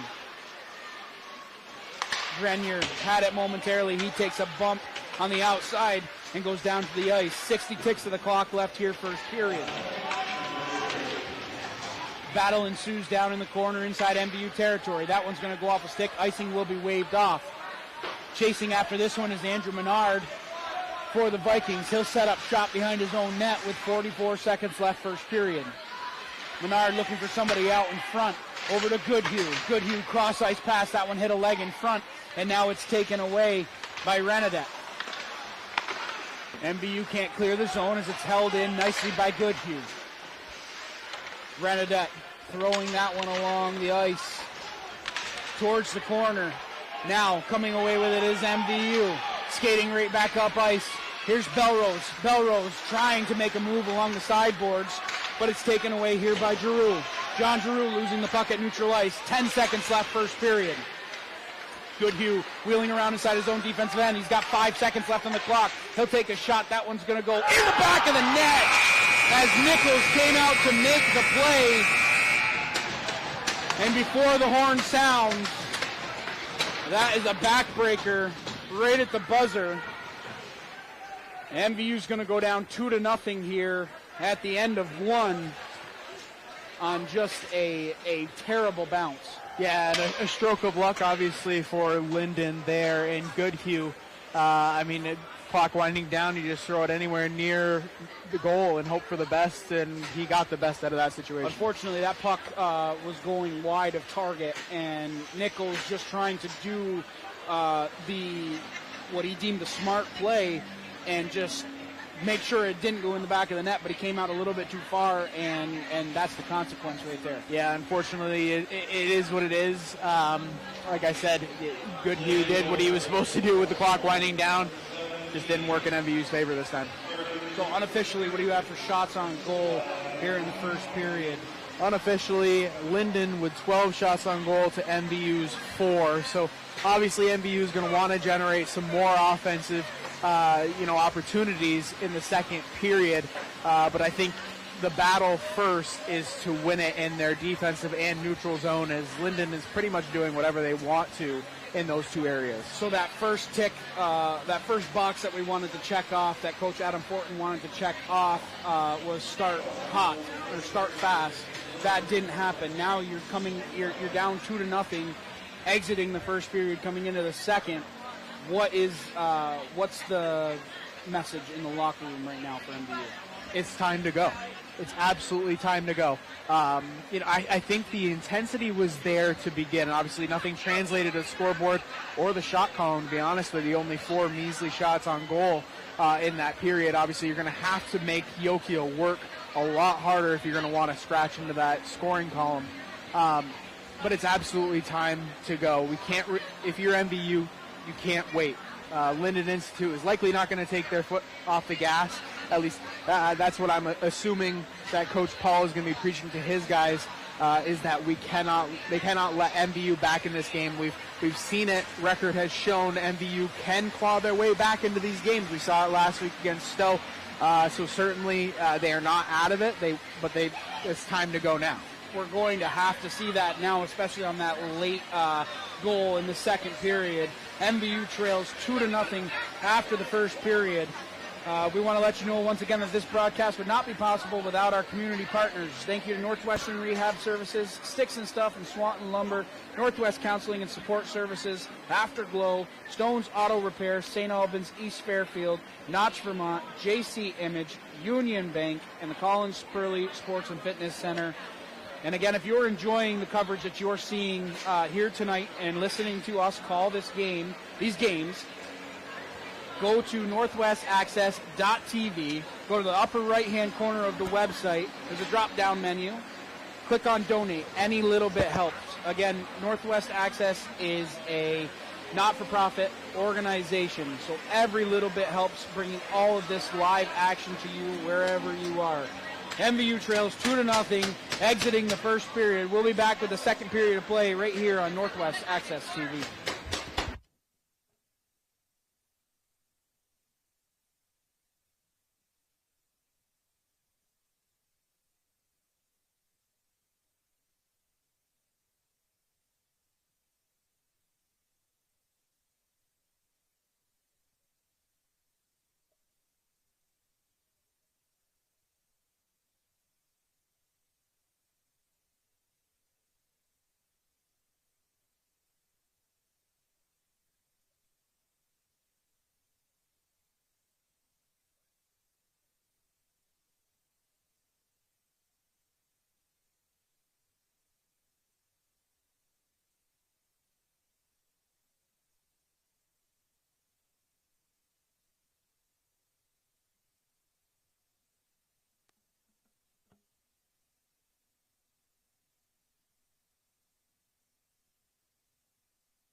We're back live here on Northwest Access TV. Second period of action. If you're just joining us here, Lyndon went up early in the game on a goal by John Giroux, winning a face-off right off the bat, chips it to himself, and he beats Nichols on the stick side. Really a beautiful goal, unassisted by John Giroux, and that's the long goal that we saw until the end, where we saw Griffin Goodhue let one go last second, and just a bad bounce. The bad bounce, I think if you're, the youthful goalie in Cooper Nichols, I think it's understanding that puck's going to go wide the whole time. A little bit of awareness there, but youthful team, certainly a learning experience, but it certainly makes this uphill climb seem more like a mountain. But as we were talking to Coach Adam Fortin, this team, more than years past, is up to that task. Absolutely. The resilience is what he preaches and what he loves about this group. Not only just the culture and the cohesiveness that they have, but it's that wanting to work for each other, understanding that we are a team. It is going to take all five of us to make this thing work. Let's see it happen here early in the second period. They have 30 minutes of hockey left to get it done, and exactly what Adam Fortin said he wanted to see was 45 minutes of hockey. They had to play 45 minutes of hockey, and now they have to prove it. Now this is where the rubber meets the road, so to speak. You're down 2 goals, should be 1, but it's not. And you're down 2. So that uphill climb that you were talking about, you have to push for 30 minutes. You have 30 minutes left to get this back in check. And I'll tell you what, it starts with 1, Morgan, right? All it takes is 1. 1 good break go your way, 1 shot on goal to make Yokio feel uncomfortable, and then crash in the net. All it's going to take is 1, but these first couple of minutes are going to be crucial couple of minutes for MVU. How are they going to respond after that back-breaking goal in the second period? I'm excited to see it. Here we go, 15 minutes on the clock. Puck drops at center ice. We're underway here in the second period. The rush bumping his man off the puck. Immediately Lyndon down inside MVU territory with a shot that goes over the top of the net. The net breaking that one off. LaRush has it on his stick. Cross-ice pass. Now looking for Gagne. Puck going towards the net. The net had an opportunity. That one hit a body in front and skated right back up by Giroux. Giroux working alone on White. Giroux running into the backside of the net. Knocking that one off. A little stinger in his hand maybe. As he made a nice move around White. So we'll get our first stoppage of play. 29 seconds into this first period. Face off will be inside MVU territory. And that's what we're going to see a lot from these Giroux brothers. You love the creativity they show if you're the Vikings and you're Coach Rich Paul. The ability to create a lot out of nothing. And that's what these Giroux boys do. 2 number 9s facing off outside of MVU territory. It's cut right back up ice. MVU doing a good job keeping Griffith to the outside. White getting involved there. Puck pinched along by Ledoux. Held in at the point by the Vikings. Giroux spinning back towards the center of the ice. Makes a nice move around 1. Stick check there by Bissett. Keeps it to the outside. Long pass. Held on neatly there by Nichols.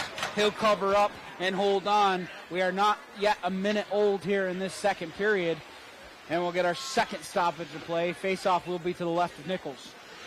I think it's going to take just one person for MVU to step up and say, you know what, I'm clearing this puck. I'm starting the breakout. This is going to be me right here, and hopefully that kick starts the rest of the guys. And that's a good point, Nate, is who's it going to be? Who is going to be the one to step up here and make a play for MVU? Skating up ice now is Gilbert.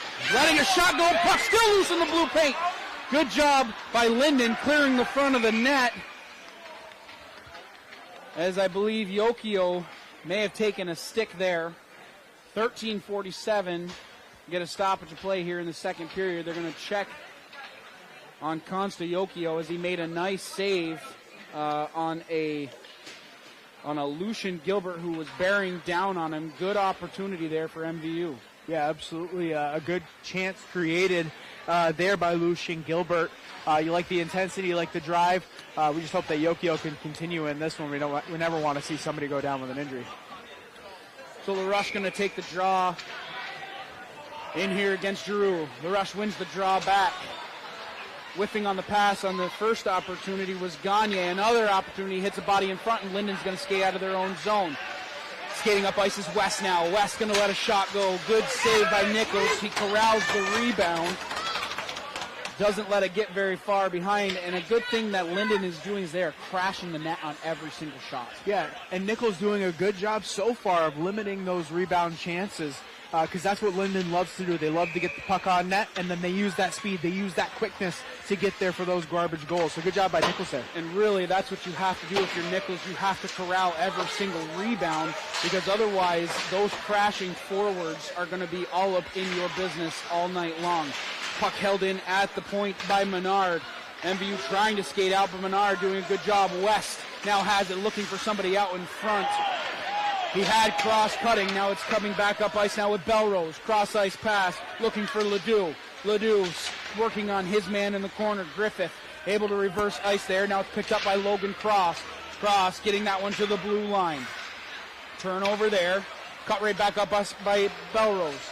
Belrose, nice shot on goal by Sullivan King. That one whistled a little bit wide, but nonetheless a good opportunity by MVU and a little bit more life here in the second period. Yeah, and that's what you want to see if you're MVU. I said these first couple of minutes were going to be crucial, and so far MVU has looked more of an equal match to Lyndon. They're creating opportunities for themselves, and they're making Yokio just a little uncomfortable there. MVU tapping down into the bench a little bit. Fourth line up now here for MVU. As Sullivan King going to step in to take the draw. Puck's at the point now. Renadette let that one go, hit a leg in front. Just an unlucky bounce, and Lyndon skating back up with Goodhue. The goal scorer here in the last second of the first period. Offside will be the call with 12:36 left second period. So the faceoff's going to come outside Thunderbird territory. Well, and I think if you're MVU, you did what you were supposed to do. You know, these first couple of minutes, they were going to be crucial. I think they won the first couple of minutes. Lyndon hasn't created that many chances, and I think MVU has looked a lot better here in this second period. They've looked much more under control, and they're still skating hard. Passing seems a little bit crisper, too, from MVU. Big hit there. Skated right back up here by Griffith Goodhue. Shot goes wide of the net and along the side. Held in by Goodhue. Goodhue lets that one go. Good save by Nichols. Long rebound given up. Held in at the point. That shot off the stick of Richmond goes off Nichols' glove. MVU has to clear the zone. Communication is key here inside the defensive end. Puck at the blue line now. Good job at the blue line by Gover, able to punch that one out of the blue line. And MVU looking to start an attack. D-to-D pass. Looking for Butler. Butler going to clear that one all the way down the ice for an icing. 11:41 left second period. Lyndon still leading 2-0. And we're still seeing MVU struggle a little bit getting that puck outside of their defensive zone. They got to do a better job of finding white jerseys, finding white sticks, and looking to break out to create opportunities against this Lyndon team. Unfortunately, the best part of their game has been in the neutral zone and in the offensive zone, not so much the critical defensive zone where they need to start the play. Correct. Yeah, you'd love to see it. Coming right back up ice, coming right back up ice, Danette with an opportunity on Yokio, able to hold on to that one. 11:29 left second period. Didn't mean to cut you off there. I saw you take a little breath, so I thought that I was good to go. But you know what? I'll hold on just a second the next time. No, you know what, Morgan? You're more experienced at this than I am. You just go. When you go, I will follow. Still, I might be older, but I'm still not that much more experienced. Maybe a little bit more in the broadcast field. But good shot by Danette, as Yokio was equal to that task as he gloves that one down. MVU trying to get a little. There's a high hit there. Yep, and we're going to get a call on the penalty as that was a high hit. Roughing will be the call. White took a shot right up next to the chin. So Giroux's going to go to the box. MVU going to get their first opportunity here on the power play with 11:11 left second period. And a good job not retaliating, which is something that we would have seen from MVU teams in the past. White taking that shot up high and just dusting it off and continuing with the play and letting the officials do their job. Yeah, I think it's difficult, too. You can fall into that trap. You're down 2-0. MVU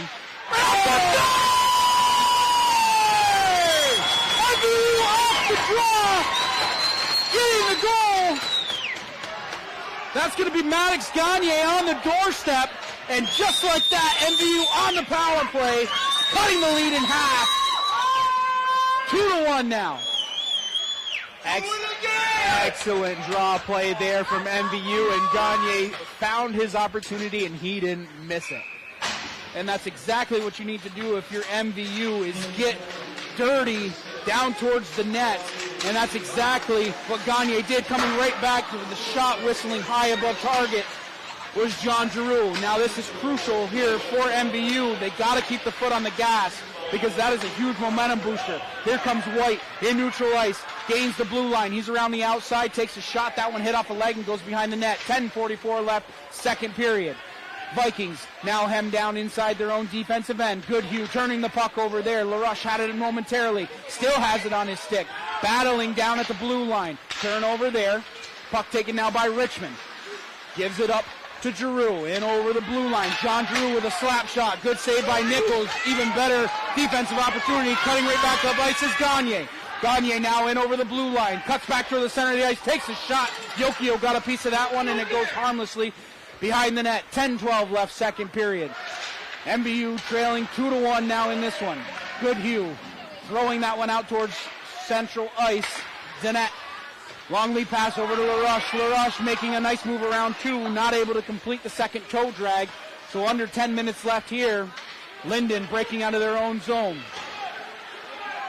Giroux in over the blue line on the backhand. Giroux around the outside of White. Pass out in front. Shot. Hits a body in front. Good job on the defense. Now Young breaking out of his own zone. 2-on-2 entering the zone. Young takes a shot. That one whistles high and wide of target. 9:32 left, second period. Another opportunity in front. Belrose getting involved on the offense. Yokio holding on to that one. 9:30 left, second period. Good job by MVU weathering that storm. Excellent job by MVU here, and understanding that it's not just Nichols back here that needs to make saves.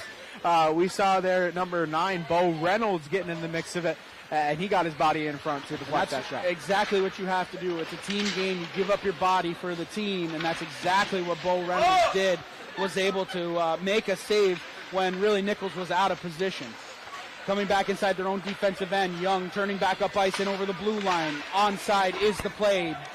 Young getting the puck down deep. First one there is Reynolds. Backhand pass.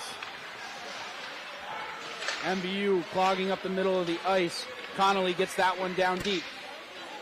Now skating out of his own zone is Griffith. He's rubbed off the puck on that one. West has the puck on his stick. That one's going to go down below the red line. Leaving it there. Icing will be the call.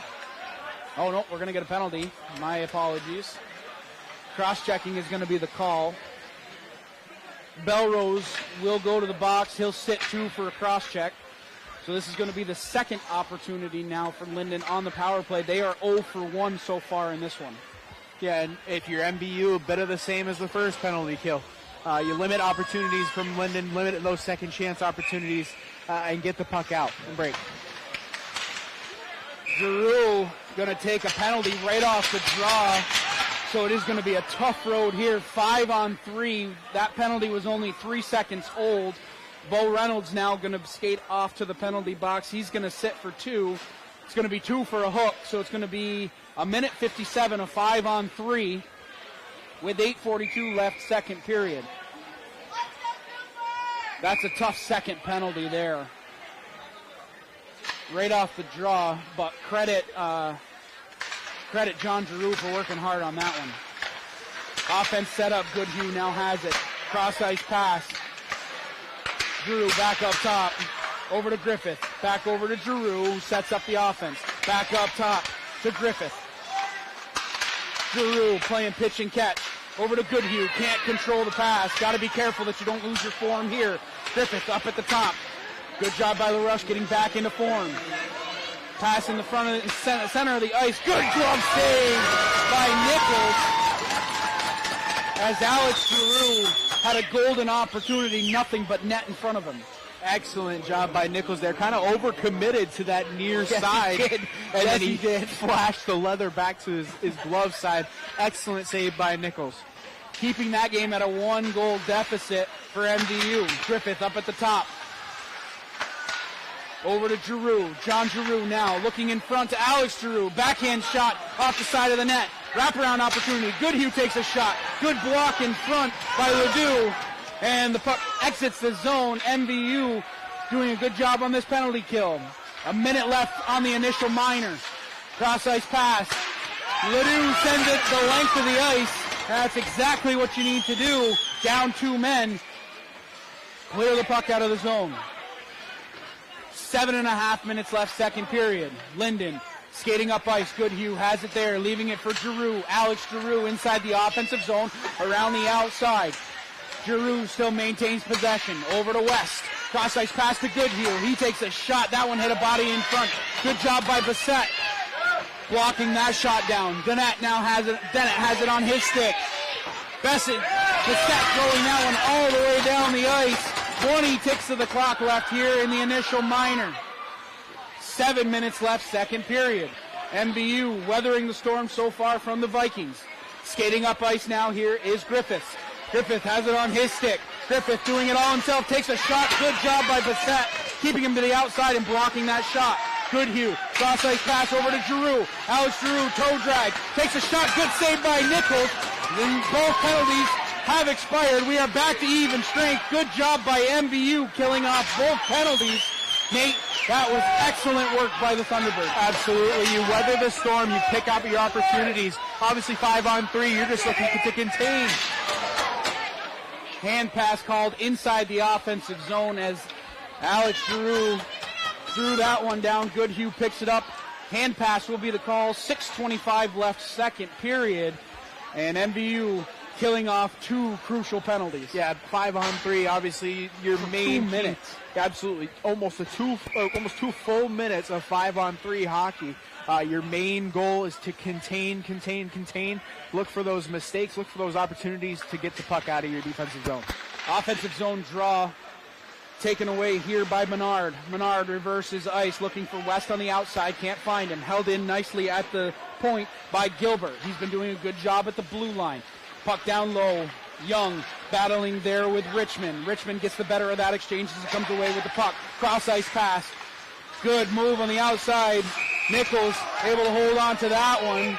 Bodies crashing towards the net. Good hard hockey play. Good job by Fortman avoiding contact with Nichols as he was bearing down. Just lost the handle just a little bit going towards the net. Pushed it out just a little too far.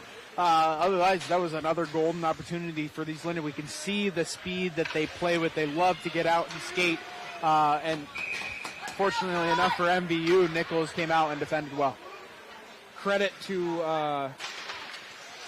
Max Fortman on that for not taking an opportunity to run into Nichols on that play. So showing a little bit of restraint there is a very smart hockey play.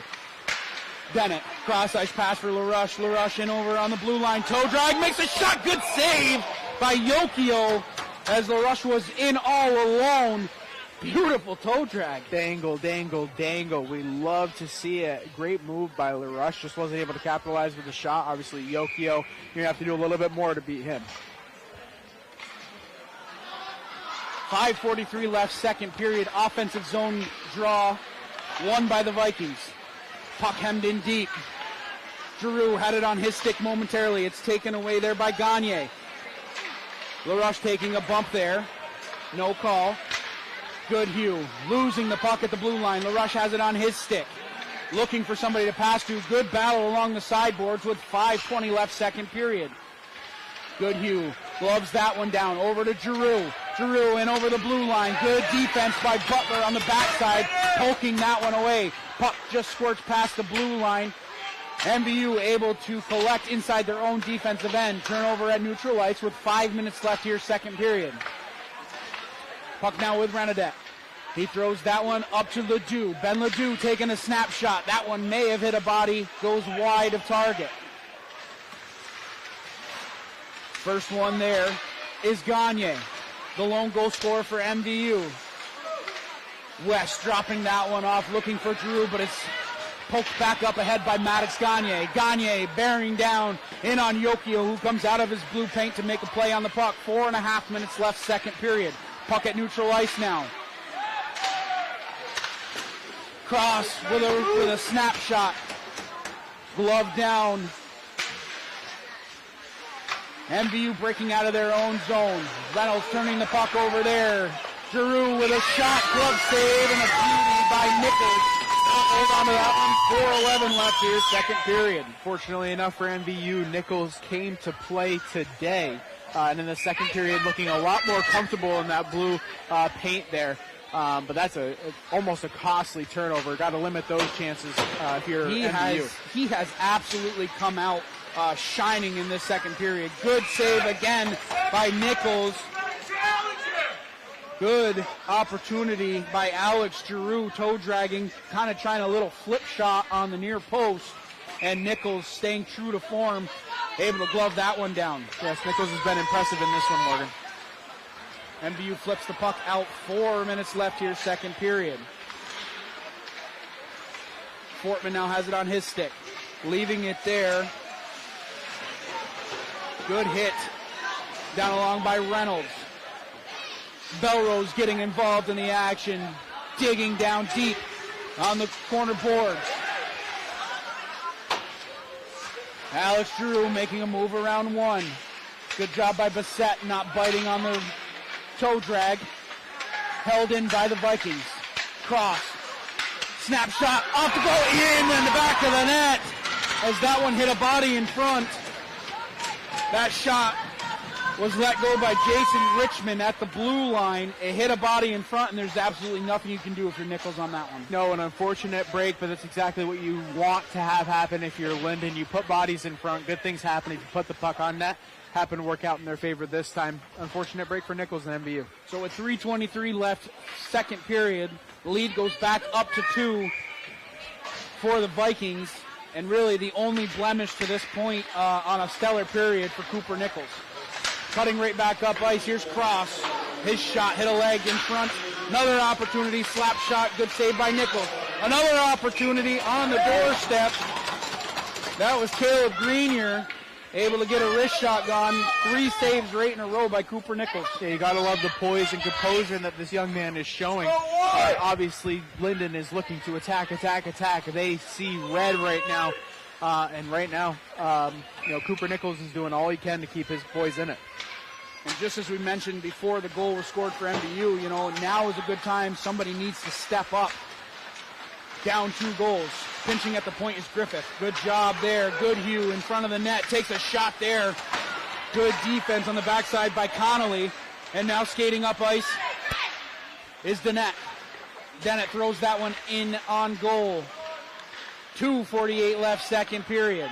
Goodhue has it on his stick. Cross ice pass right to the tape. Puck taken away here by Hauser. Goodhue takes another shot. Good save by Nichols as he corrals the rebound in the blue paint. 2:32 left, second period. The lead remains at 3-1 for the Vikings. Yeah, and good job there by Nichols, limiting the second chance opportunity. That puck was bouncing in front of him momentarily, but able to jump on it and corral it. Offensive zone draw here for the Vikings. Reynolds wins that one back to White. White down below his own net. He'll bang that one off the boards, looking for Belrose. Kept in at the blue line by the Vikings. Another opportunity. Long shot from the point. Andrew Menard let that one go. Cooper Nichols corrals the rebound. 2:21 left, second period. Another offensive zone draw here for the Vikings. Reynolds doing a good job winning 2 draws here on this sequence for MVU. Puck now skated in by Richmond. Long lead pass. Goes all the way down on Nichols. He shoves that one aside. White turning the puck over inside his own net, inside his own zone. Puck turned right back up by Belrose. Belrose has Reynolds to his left. Pass snuffed out there by Richmond. Richmond plowing through his man there. White going to be the first one there. Out-muscled there by Richmond. Richmond doing a good job from the defensive end of the ice, making things happen for the Vikings. 1:40 left, second period. MVU has to start attacking the puck here in the late stages of the second period.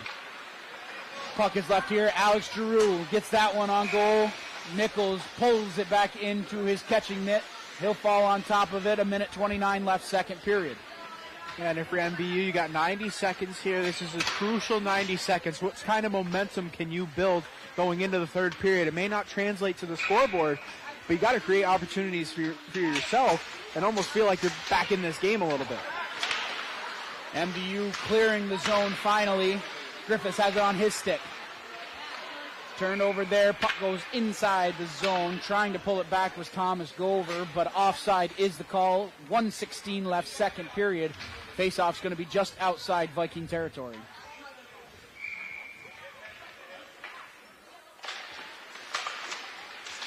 And just as he's done all night on those draws, Giroux chipping the puck forward and then chasing after it.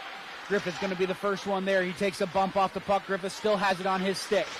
He's going to take a trip there, and MVU is going to go to the box here with a minute left.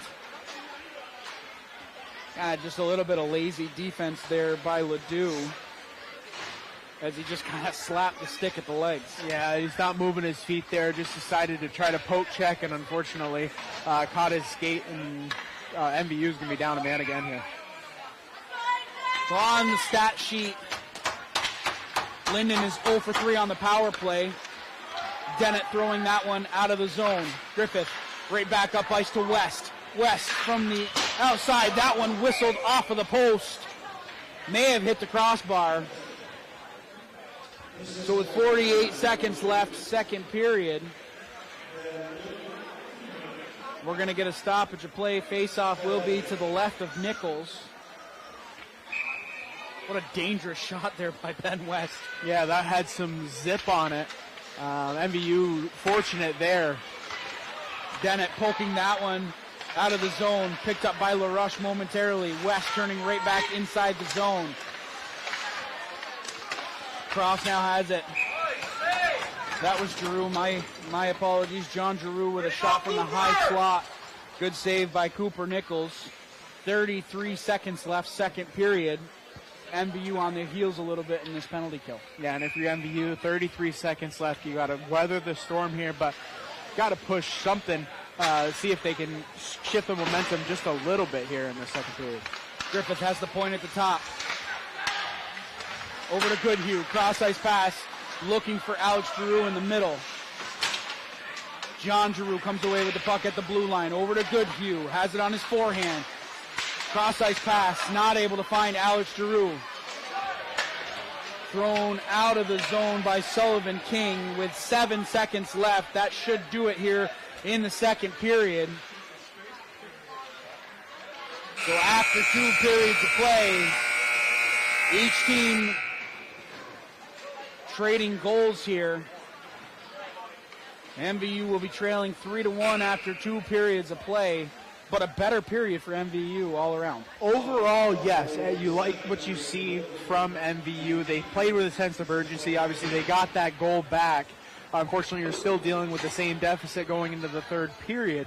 But you got to like what they've seen, or what we've seen in that second period. They didn't put a full 15 minutes together, if we're being quite honest. But we like the flashes of brilliance that they showed in that period. The passing got a lot better inside the neutral zone. And even the late stages of that second period, the passing out of their own defensive end got a little better. Yeah, it looks like they were getting more comfortable working within their defensive zone.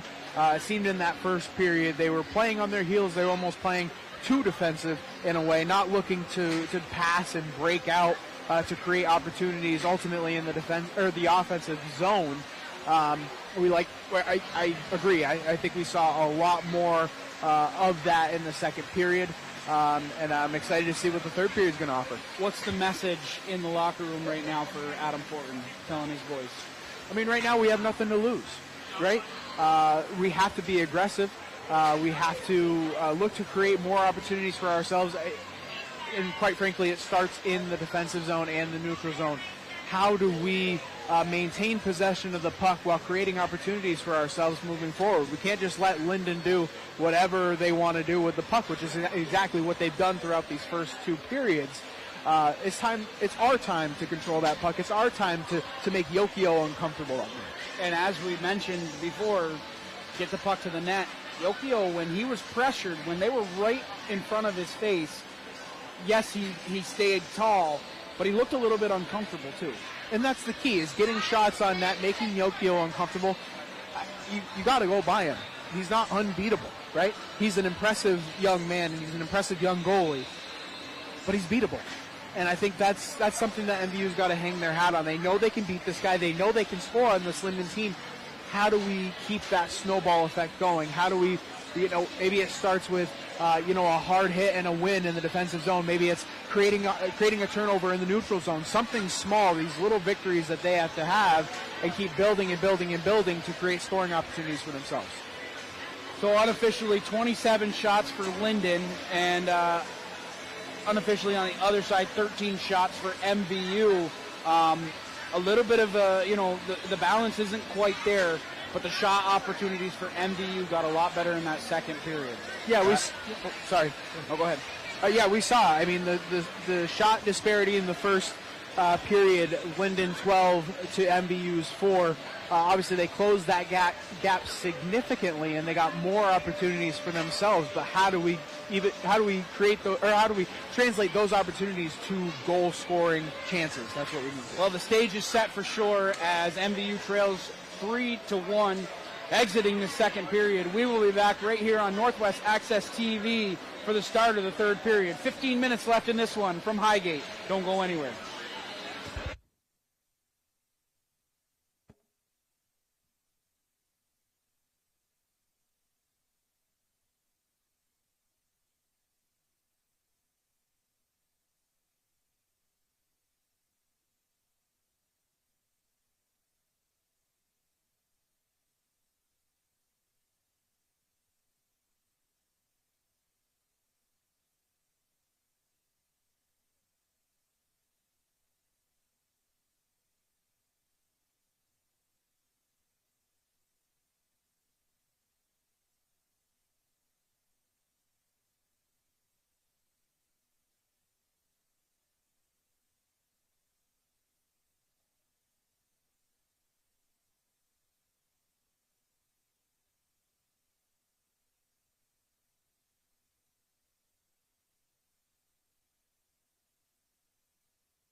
So the third period is set here from Highgate. Lyndon Institute leading MVU 3-1, and this third period is about to get interesting for MVU. Yeah, what we'd love to see is for MVU to understand that they are not out of this game by any stretch. We saw it, in previous games. I keep bringing up the Stowe game, but I think it's a great barometer to show the resilience of this young team and show what they're capable of doing against the odds. They can come back and make this game extremely interesting. But I think these first few minutes are going to be the most crucial as we head into this third period. Well, the old adage in hockey, Nate, is a 2-goal lead is the worst lead in hockey to have. It gives you just enough comfort that you feel like you're untouchable, but you let that first one go, now all of a sudden it's a 1-goal game. And MVU clawing back into it. It is their time right now, the last 15 minutes of this game, to really show what they're made of. We're going to have a minute of power play time to kill off here for MVU, so they'll start shorthanded starting this third period. And that top line, that top power play unit back out there for the Vikings with Alex Giroux, John Giroux, and Griffin Goodhue on the blue line. Face-off to start this third period is chipped down deep by the Vikings. Beset the first one there. He'll reverse ice looking for Dennett. Goodhue has it on his stick, running over his man. Dennett going to pick that one clean off the ice and chip it down. Yokio going to be the first one there. Kind of a mishandle as it's thrown around by Griffith. Taken here by John Giroux. Cross-ice pass looking for his brother Alex. Giroux in over the line. 14 and a half minutes left third period. White keeping his man to the outside. Puck taken there by Giroux. Thrown up to the top to Griffith. At the blue line, Griffith makes one man miss. Dennett doing a good job putting pressure on his man at the blue line. Alex Giroux making a move around one. Dennett going to throw that one the length of the ice with 10 seconds left on the man advantage. That's going to do it for power play time for the Vikings. We are going to go back to even strength here with just under 14 minutes left here, third period. Giroux leaving it there. Cutting back up ice, and all alone, here comes Belrose, takes a shot, good save by Yokio as he gets the right pad on that one. Belrose picked out the corner all the way. Puck comes right back up ice on the stick of Griffin Goodhue. He'll drop that one down. It's held off by Gilbert. Puck's down below the red line, taken here by Belrose. He chips that one off the ice. Off the boards and back down into the defensive end of the Vikings. Gilbert now with it inside his own defensive end. D-to-D pass. Looking for Young. Mishandled there. Taken by Richmond. Cross-ice pass. Looking for Menard. It's up ice now with John Giroux as he's up through center ice. Giroux now has it on his stick. We're going to get a penalty here as John Giroux is going to go to the box. 2 minutes for a rough. So with 13:08 left third period, MVU is going to get their second chance on the power play. They are 1 for 1 so far in this one. And here you are again, Morgan. MVU's, there's got to be a sense of urgency here. Understanding you're down by 2, but here's a golden opportunity with the man advantage to close that gap. Giroux pleading his case to no avail. He's going to sit for 2, and this is MVU's opportunity on the power play. We'll see if they can get something set up. I think last time we didn't even get through 5 seconds of the power play, and they were already on top of Yokio. Yeah, it was pretty much right off the face-off. We had a win, and Gagne was able to tuck it into a corner. MVU, if you're hoping for the same here. LaRoche going to take the draw in for MVU. He'll win it back to Dennett. Dennett at the blue line. Gets it over to Gagne, the lone goal scorer for MVU. Puck back up top to Dennett. Dennett going to take a snapshot. That one hit a leg in front. Keeping it alive is A.J. Dennett. Gagne down to LaRoche. LaRoche inside the offensive zone. Over to Dennett. Back over to LaRoche. LaRoche takes a shot. That one whistled just wide. May have hit a leg and went wide of target. 12:36 left third period. 1:25 left on the Giroux minor. White around the outside of his own cage. Got to be careful there as he almost turned the puck over. And in fact, MVU does turn the puck over, but gets it right back. Gagne now with the puck on his stick. Taken away by Menard. Gagne, the first one there. He's going to throw that one around to LaRoche. LaRoche down below the red line. Back over to Gagne. Back up to LaRoche. Awkward angle shot. That one's going to whistle wide of target. Dennett going to keep it in at the blue line. Skates it back towards the center of the ice. Takes a shot. Short-sided opportunity. Yokio able to get the pad on that one and keep it from going to the back of the net. 11:55 left. Third period. 45 seconds left on the man advantage. White now at the blue line. Takes a pass from Dennett. Dennett now straight away takes a shot. Waffle boarded aside by Yokio. Gagne takes a shot. Another blocker saved by Yokio. Puck's now at the point. Dennett pinching down. Gets that one all the way down to LaRoche, down below the red line. Over to Gagne. Gagne losing the puck there to Menard. But Dennett able to corral the puck at the blue line. Dennett over to Gagne. Back to Dennett at the blue line. Straight away shot. That one hit a leg in front. Goes wide. White keeping it alive for MVU. LaRoche down below the red line. Takes a shot off the outside of Yokio. 2 seconds left on the man advantage. Dennett going to let that one go. Hits a stick in front. Reynolds not able to find the rebound. Reynolds leans on his man. Kept in by White at the blue line. MVU maintaining offensive pressure here with 10:56 left, third period. Gagne knocked down to the ice. Menard takes that one away. He's going to throw it the length of the ice. Trapped off by Connolly. Connolly in over the blue line, takes a stick check there, thrown back down the ice by the Vikings. It will make it for icing with 10:41 left, third period. A couple of good opportunities for the Thunderbirds. Yeah, if you're MVU, you gotta love the effort that they showed in that power play. Created opportunities for themselves. They got a ton of shots off Yokio, made him work side to side. Unfortunately, nothing translated to the scoring column, but you gotta love the effort that they put forward. And that effort needs to continue here as there's a turnover here. Good shot by Sullivan King. That hit a body in front, but getting the puck going definitely in the right direction. Puck held in by Butler at the point. Now it's skated out. Butler doing a good job again at the point. Shot, glove down by Yokio. Rebound given up.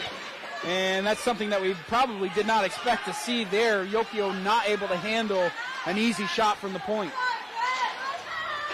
Griffith throwing that one along. Here comes Giroux. Giroux making a move to the outside, trying to stuff that one home short side, but it's skated right back up by Gover. Gover now has it on his stick. Held in at the point by Griffith. Good job by the Vikings holding the blue line, trying to start some offensive pressure. Fortman throwing that one back down for Griffith. Griffith losing the handle at the blue line. Now Giroux picks it up at neutral ice with 9:40 left, third period. Butler going to throw that one the length of the ice. Kind of an ill-advised shot there from the opposite side of center ice. 9:36 left here, third period. Face-off's going to go back down inside MVU territory. And something that I've noticed that's got to be pretty encouraging for Coach Schwarten and his guys is I feel like MVU's doing a much better job of keeping the puck in the offensive zone and limiting the breakouts that we typically see from this London Institute team. Well, Nichols has yet to be tested here in the third period. I say that as Goodhue lets a backhanded shot go that goes wide of target. Goodhue now backpedals his way towards the center of the ice, leaving it there for Giroux.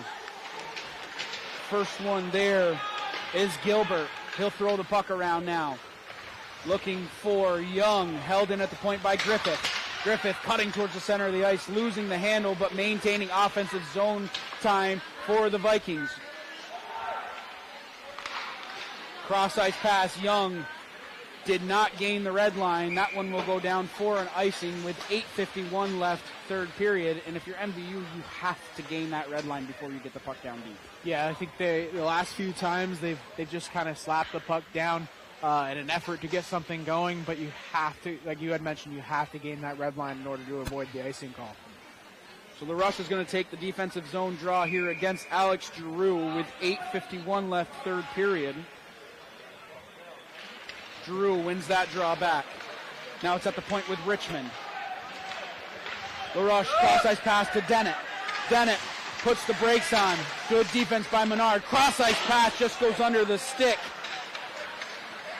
of a streaking MVU player. Right back up ice now is Jason Richmond. He puts the brakes on looking for somebody out in front. Backhanded opportunity is thwarted there by the Thunderbirds with 8:25 left, third period.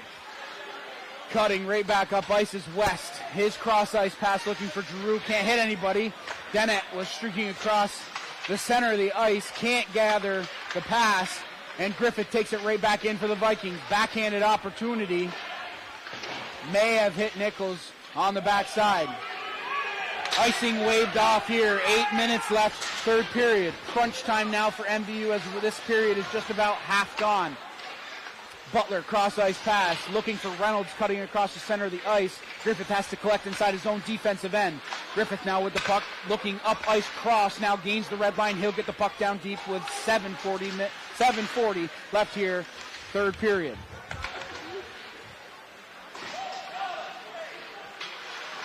Losing the handle there. Goodhue now has it. His shot was blocked down. Giroux takes a shot. That one hit a body in front, and it's skated out by MVU. King had it on his stick momentarily. It's poked right back down onto Nichols. He elects to keep the puck in play as that pass goes out to neutral ice. Griffith going to be the first one there, leaving it there for his teammate. And Grenier not able to hold on to the pass. Icing will be the call. 7 minutes and 9 seconds left here, third period. And that offensive pressure that we just saw from MVU kind of stalled out here. Yeah, and it almost appears to me that MVU seems like they're a little tired right now. They got to dig deep and find something buried deep inside them in order to try and crawl back into this game. Or they're not out of it. There's still 7 minutes left, but you got to find something. One big save, one big hit, one big pass is all that could spring MVU moving forward. Dennett has it on his stick, looking across the center of the ice for Gagne. Dennett holds it in at the blue line. He's taken out at the knee there by Griffith. Griffith has it on his stick. Giroux leaving it there for Goodhue. Goodhue around the outside. He'll survey the territory in front of him, and he'll just backhand that one into the offensive zone. MVU chipping that one off the boards. Griffith going to be the first one there. Collects inside his own defensive end. He's got the blue line. Good stick check by LaRush at the blue line. Skating right back up is Goodhue. Another good stick check by LaRush as he was able to stop that offensive effort from Goodhue. White down around the outside of his own cage with just over 6 minutes left here in the third period. Menard gets that puck over to Richmond. Turnover there at neutral ice by Lyndon. MVU turns it right back over to Giroux, who backhands that one down. Gagne up to Young. Young takes a shot. That one hits a stick. Takes kind of a weird deflection, but Yokio will hold on to that one with 5:51 left, third period. And again, we're seeing MVU kind of looking sluggish, especially in the neutral zone. Ill-advised passes, not attempting to beat Lyndon to the puck in the neutral zone. That's what's killing them right now. Turnover at the blue line by MVU, skated right back up by Fortman. Putting on the brakes now is Cross. West getting an opportunity to put that one on net. Nichols able to keep the pad on the ice. West takes a shot. That one may have hit the stick of Nichols. And it's skated here by Reynolds. Overskates the puck just a little bit, throws it out to center ice. 5.5 minutes left, third period. Fortin backhands that one all the way down. First one there is Gilbert. Lucian Gilbert trying to break out of his own zone. Young backhands that one all the way back down.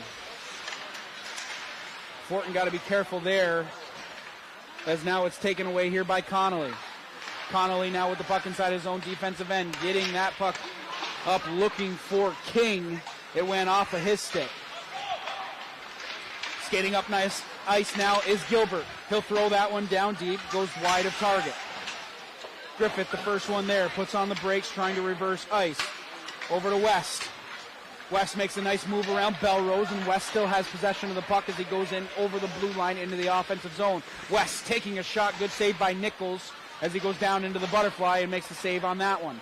MVU just chips it out of their own zone with 4.5 minutes left, third period. Griffith gathers inside his own defensive end, throwing it there for Goodhue. Goodhue turning the puck over in the center of the ice, but Griffith there to clean up the mess. Another opportunity there, turned over by Lyndon. They're being a little bit more sloppy with the puck here in the third period, Nate. Yeah, they're giving MVU chances in the neutral and their own defensive zone, but MVU, again, not really playing with much urgency right now, and they're not. Snapshot on Yokio.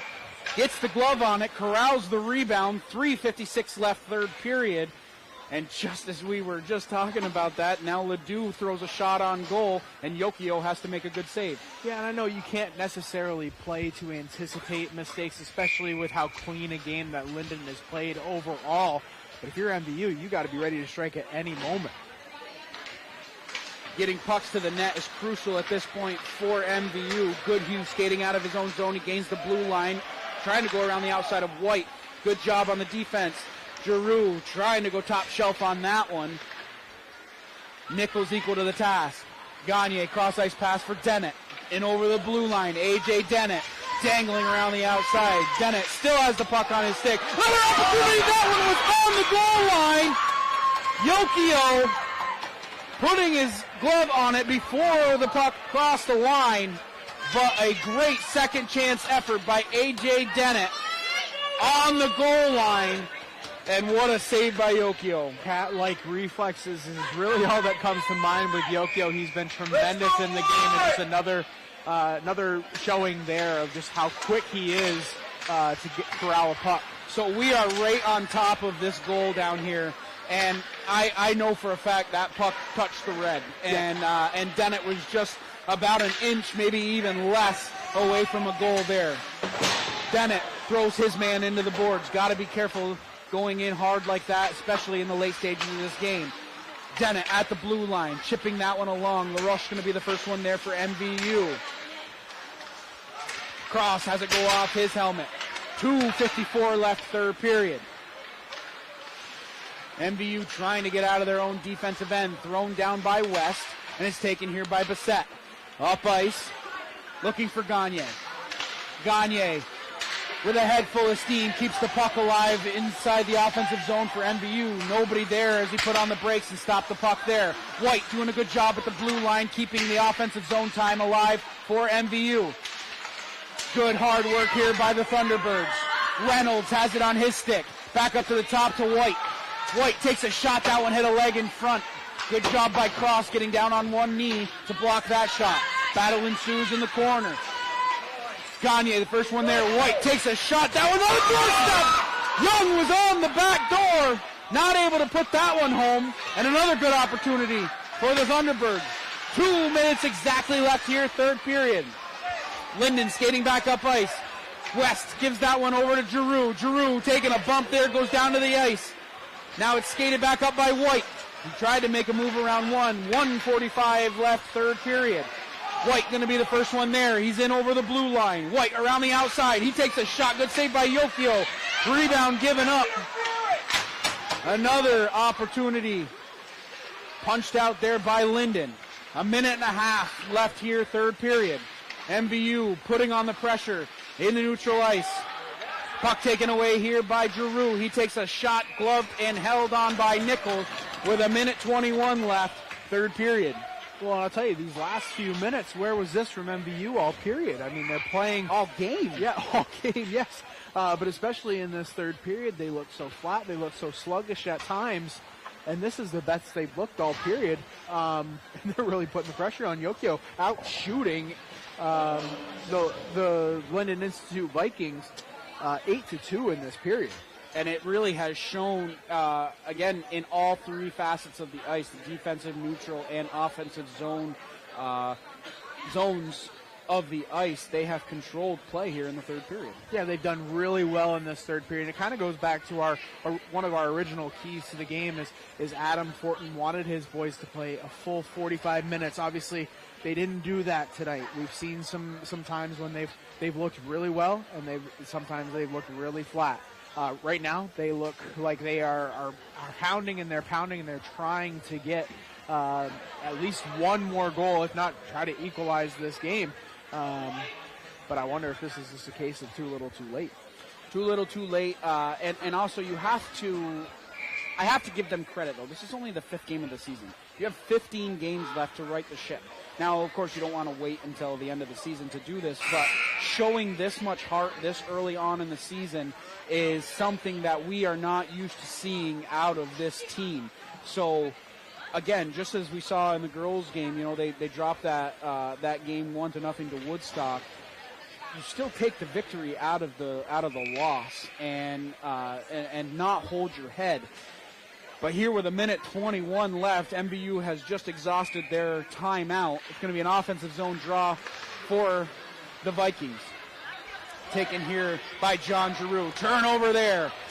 Here comes LaRush steaming back up ice. Over to White, taking a shot. That one blocker down in front. Nichols has gone to the bench, and the extra attacker is on for MVU. 1 minute left here in the third period. Good job by LaRush getting involved and getting into the offensive end. So it's going to be an offensive zone draw here. 6 attackers on now for MVU. It's go time now. Dennett trying to get to the front of the net. Another opportunity right on the doorstep was Reynolds. Had that one just go off his stick. White throwing the puck towards the net. That one thrown out of the zone. White able to trap it there at neutral ice. 40 seconds left. MVU back inside the offensive zone. LaRush now has it on his stick, looking to get something going towards the front of the net. Griffith has it on his stick, looking to waste as much time as possible. Held in by White at the blue line. Dennett can't hold on to that one. Gagne, the first one there. Dennett has it on his stick. Another opportunity right on the doorstep. LaRush was on the blue paint. Not able to put that one past. White at the blue line. He takes a high hit. No call. Puck still inside the offensive zone. LaRush still has the puck. Another opportunity. Good save by Yokio. That one's going to go the length of the ice. Icing will be the call. 3.5 seconds left.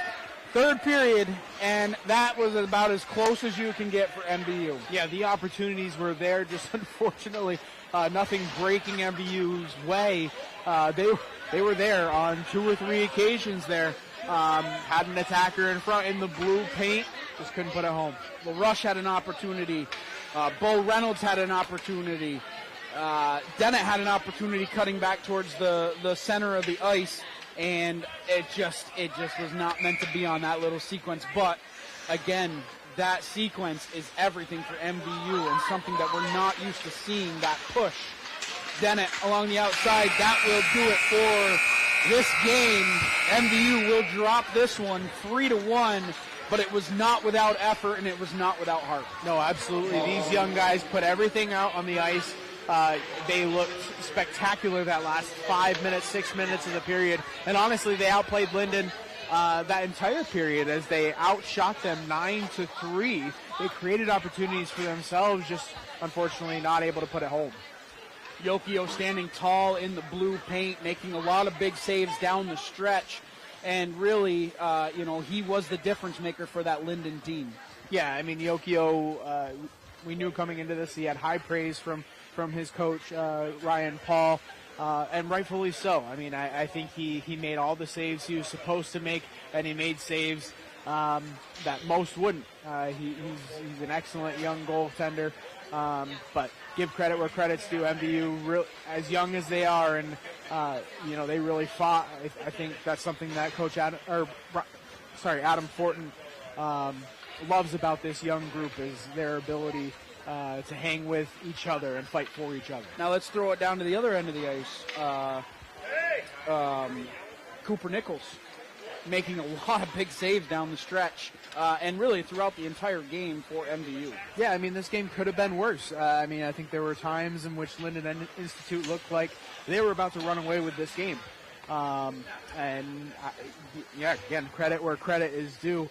Cooper Nichols kept these boys in the game, made the saves that he needed to make, and if you're Adam Fortin, you look forward to the next opportunity where you can build upon those really key minutes of great hockey. So not the result that either MVU team wanted going into the Christmas break, but again, a lot to hold their heads high about in both of those games. Yeah, I think they fought hard. I think they showed a lot of character here. Especially Lyndon going up 2-0 at the end of the first period. It very easily could have been a lot more lopsided had MVU went into the locker room with their heads, held low, but they battled back. Give credit where credit is due. These young kids have a lot to fight for, a lot to prove, and I think they did a bit of that tonight. So unfortunately, MVU will drop their 5th straight. They go to 0-5 on the season. Lyndon coming back. They are 4-0-1, entering the 5th or leaving the 5th game of the season. And really, they were outmatched and outskated in that 3rd period, which is something that Coach Adam Fortin needs to praise his guys about. You can tell that the conditioning was there, that they were able to skate with a lot of speed and a lot of heart at the end of the game. So we want to let you know once again that this broadcast would not be possible without our community partners. Thank you to Northwestern Rehab Services, Sticks and Stuff and Swanton Lumber, Northwest Counseling and Support Services, Afterglow, Stones Auto Repair, St. Albans, East Fairfield, Notch, Vermont, JC Image, Union Bank, and the Collins Purley Sports and Fitness Center. If your business would like to support the efforts of Northwest Access TV to help broadcast all of these live games and to showcase our Franklin County athletes, contact 802-782-8676. Again, that number is 802-782-8676. And just a reminder that Northwest Access is a non-for-profit organization. If you're liking the games that you saw here tonight and the broadcast that we provided, you can go to northwestaccess.tv, go to the upper right-hand corner. There's a drop box. Find the button that says donate, and any little bit helps to maintain us bringing all of this action to you. Now, over the last 4 years, Northwestern Counseling and Support Services has been in partnership with the Afterglow Foundation, working to prevent suicide deaths in our community. If you are concerned about yourself or a loved one, there are people in our community that can help. Reach out to NCSS 24 hours a day on our confidential emergency services line at 802-524-6554. Again, that number is 802-524-6554. Then press 1, or you can always dial 988. One call could save a life. Nate, it was an absolute pleasure having you back up in the booth with me. I had a great time tonight. I've enjoyed it, Morgan. I look forward to our next opportunity to call some games. So for Nate Stanton, I'm Morgan Stanton. We want to thank our cameraman, Brian DeWicki, one more time, keeping up with all the action here tonight. Special thanks to Paul Snyder, Josh Pryor, and Alan Cunningham, as always, who monitors the games remotely, keeping the stream seamless for you at home. So for all of us here at Northwest Access TV, we wish you a Merry Christmas and a Happy New Year, and health and happiness all the way around. We'll see you next time right here on Northwest Access TV.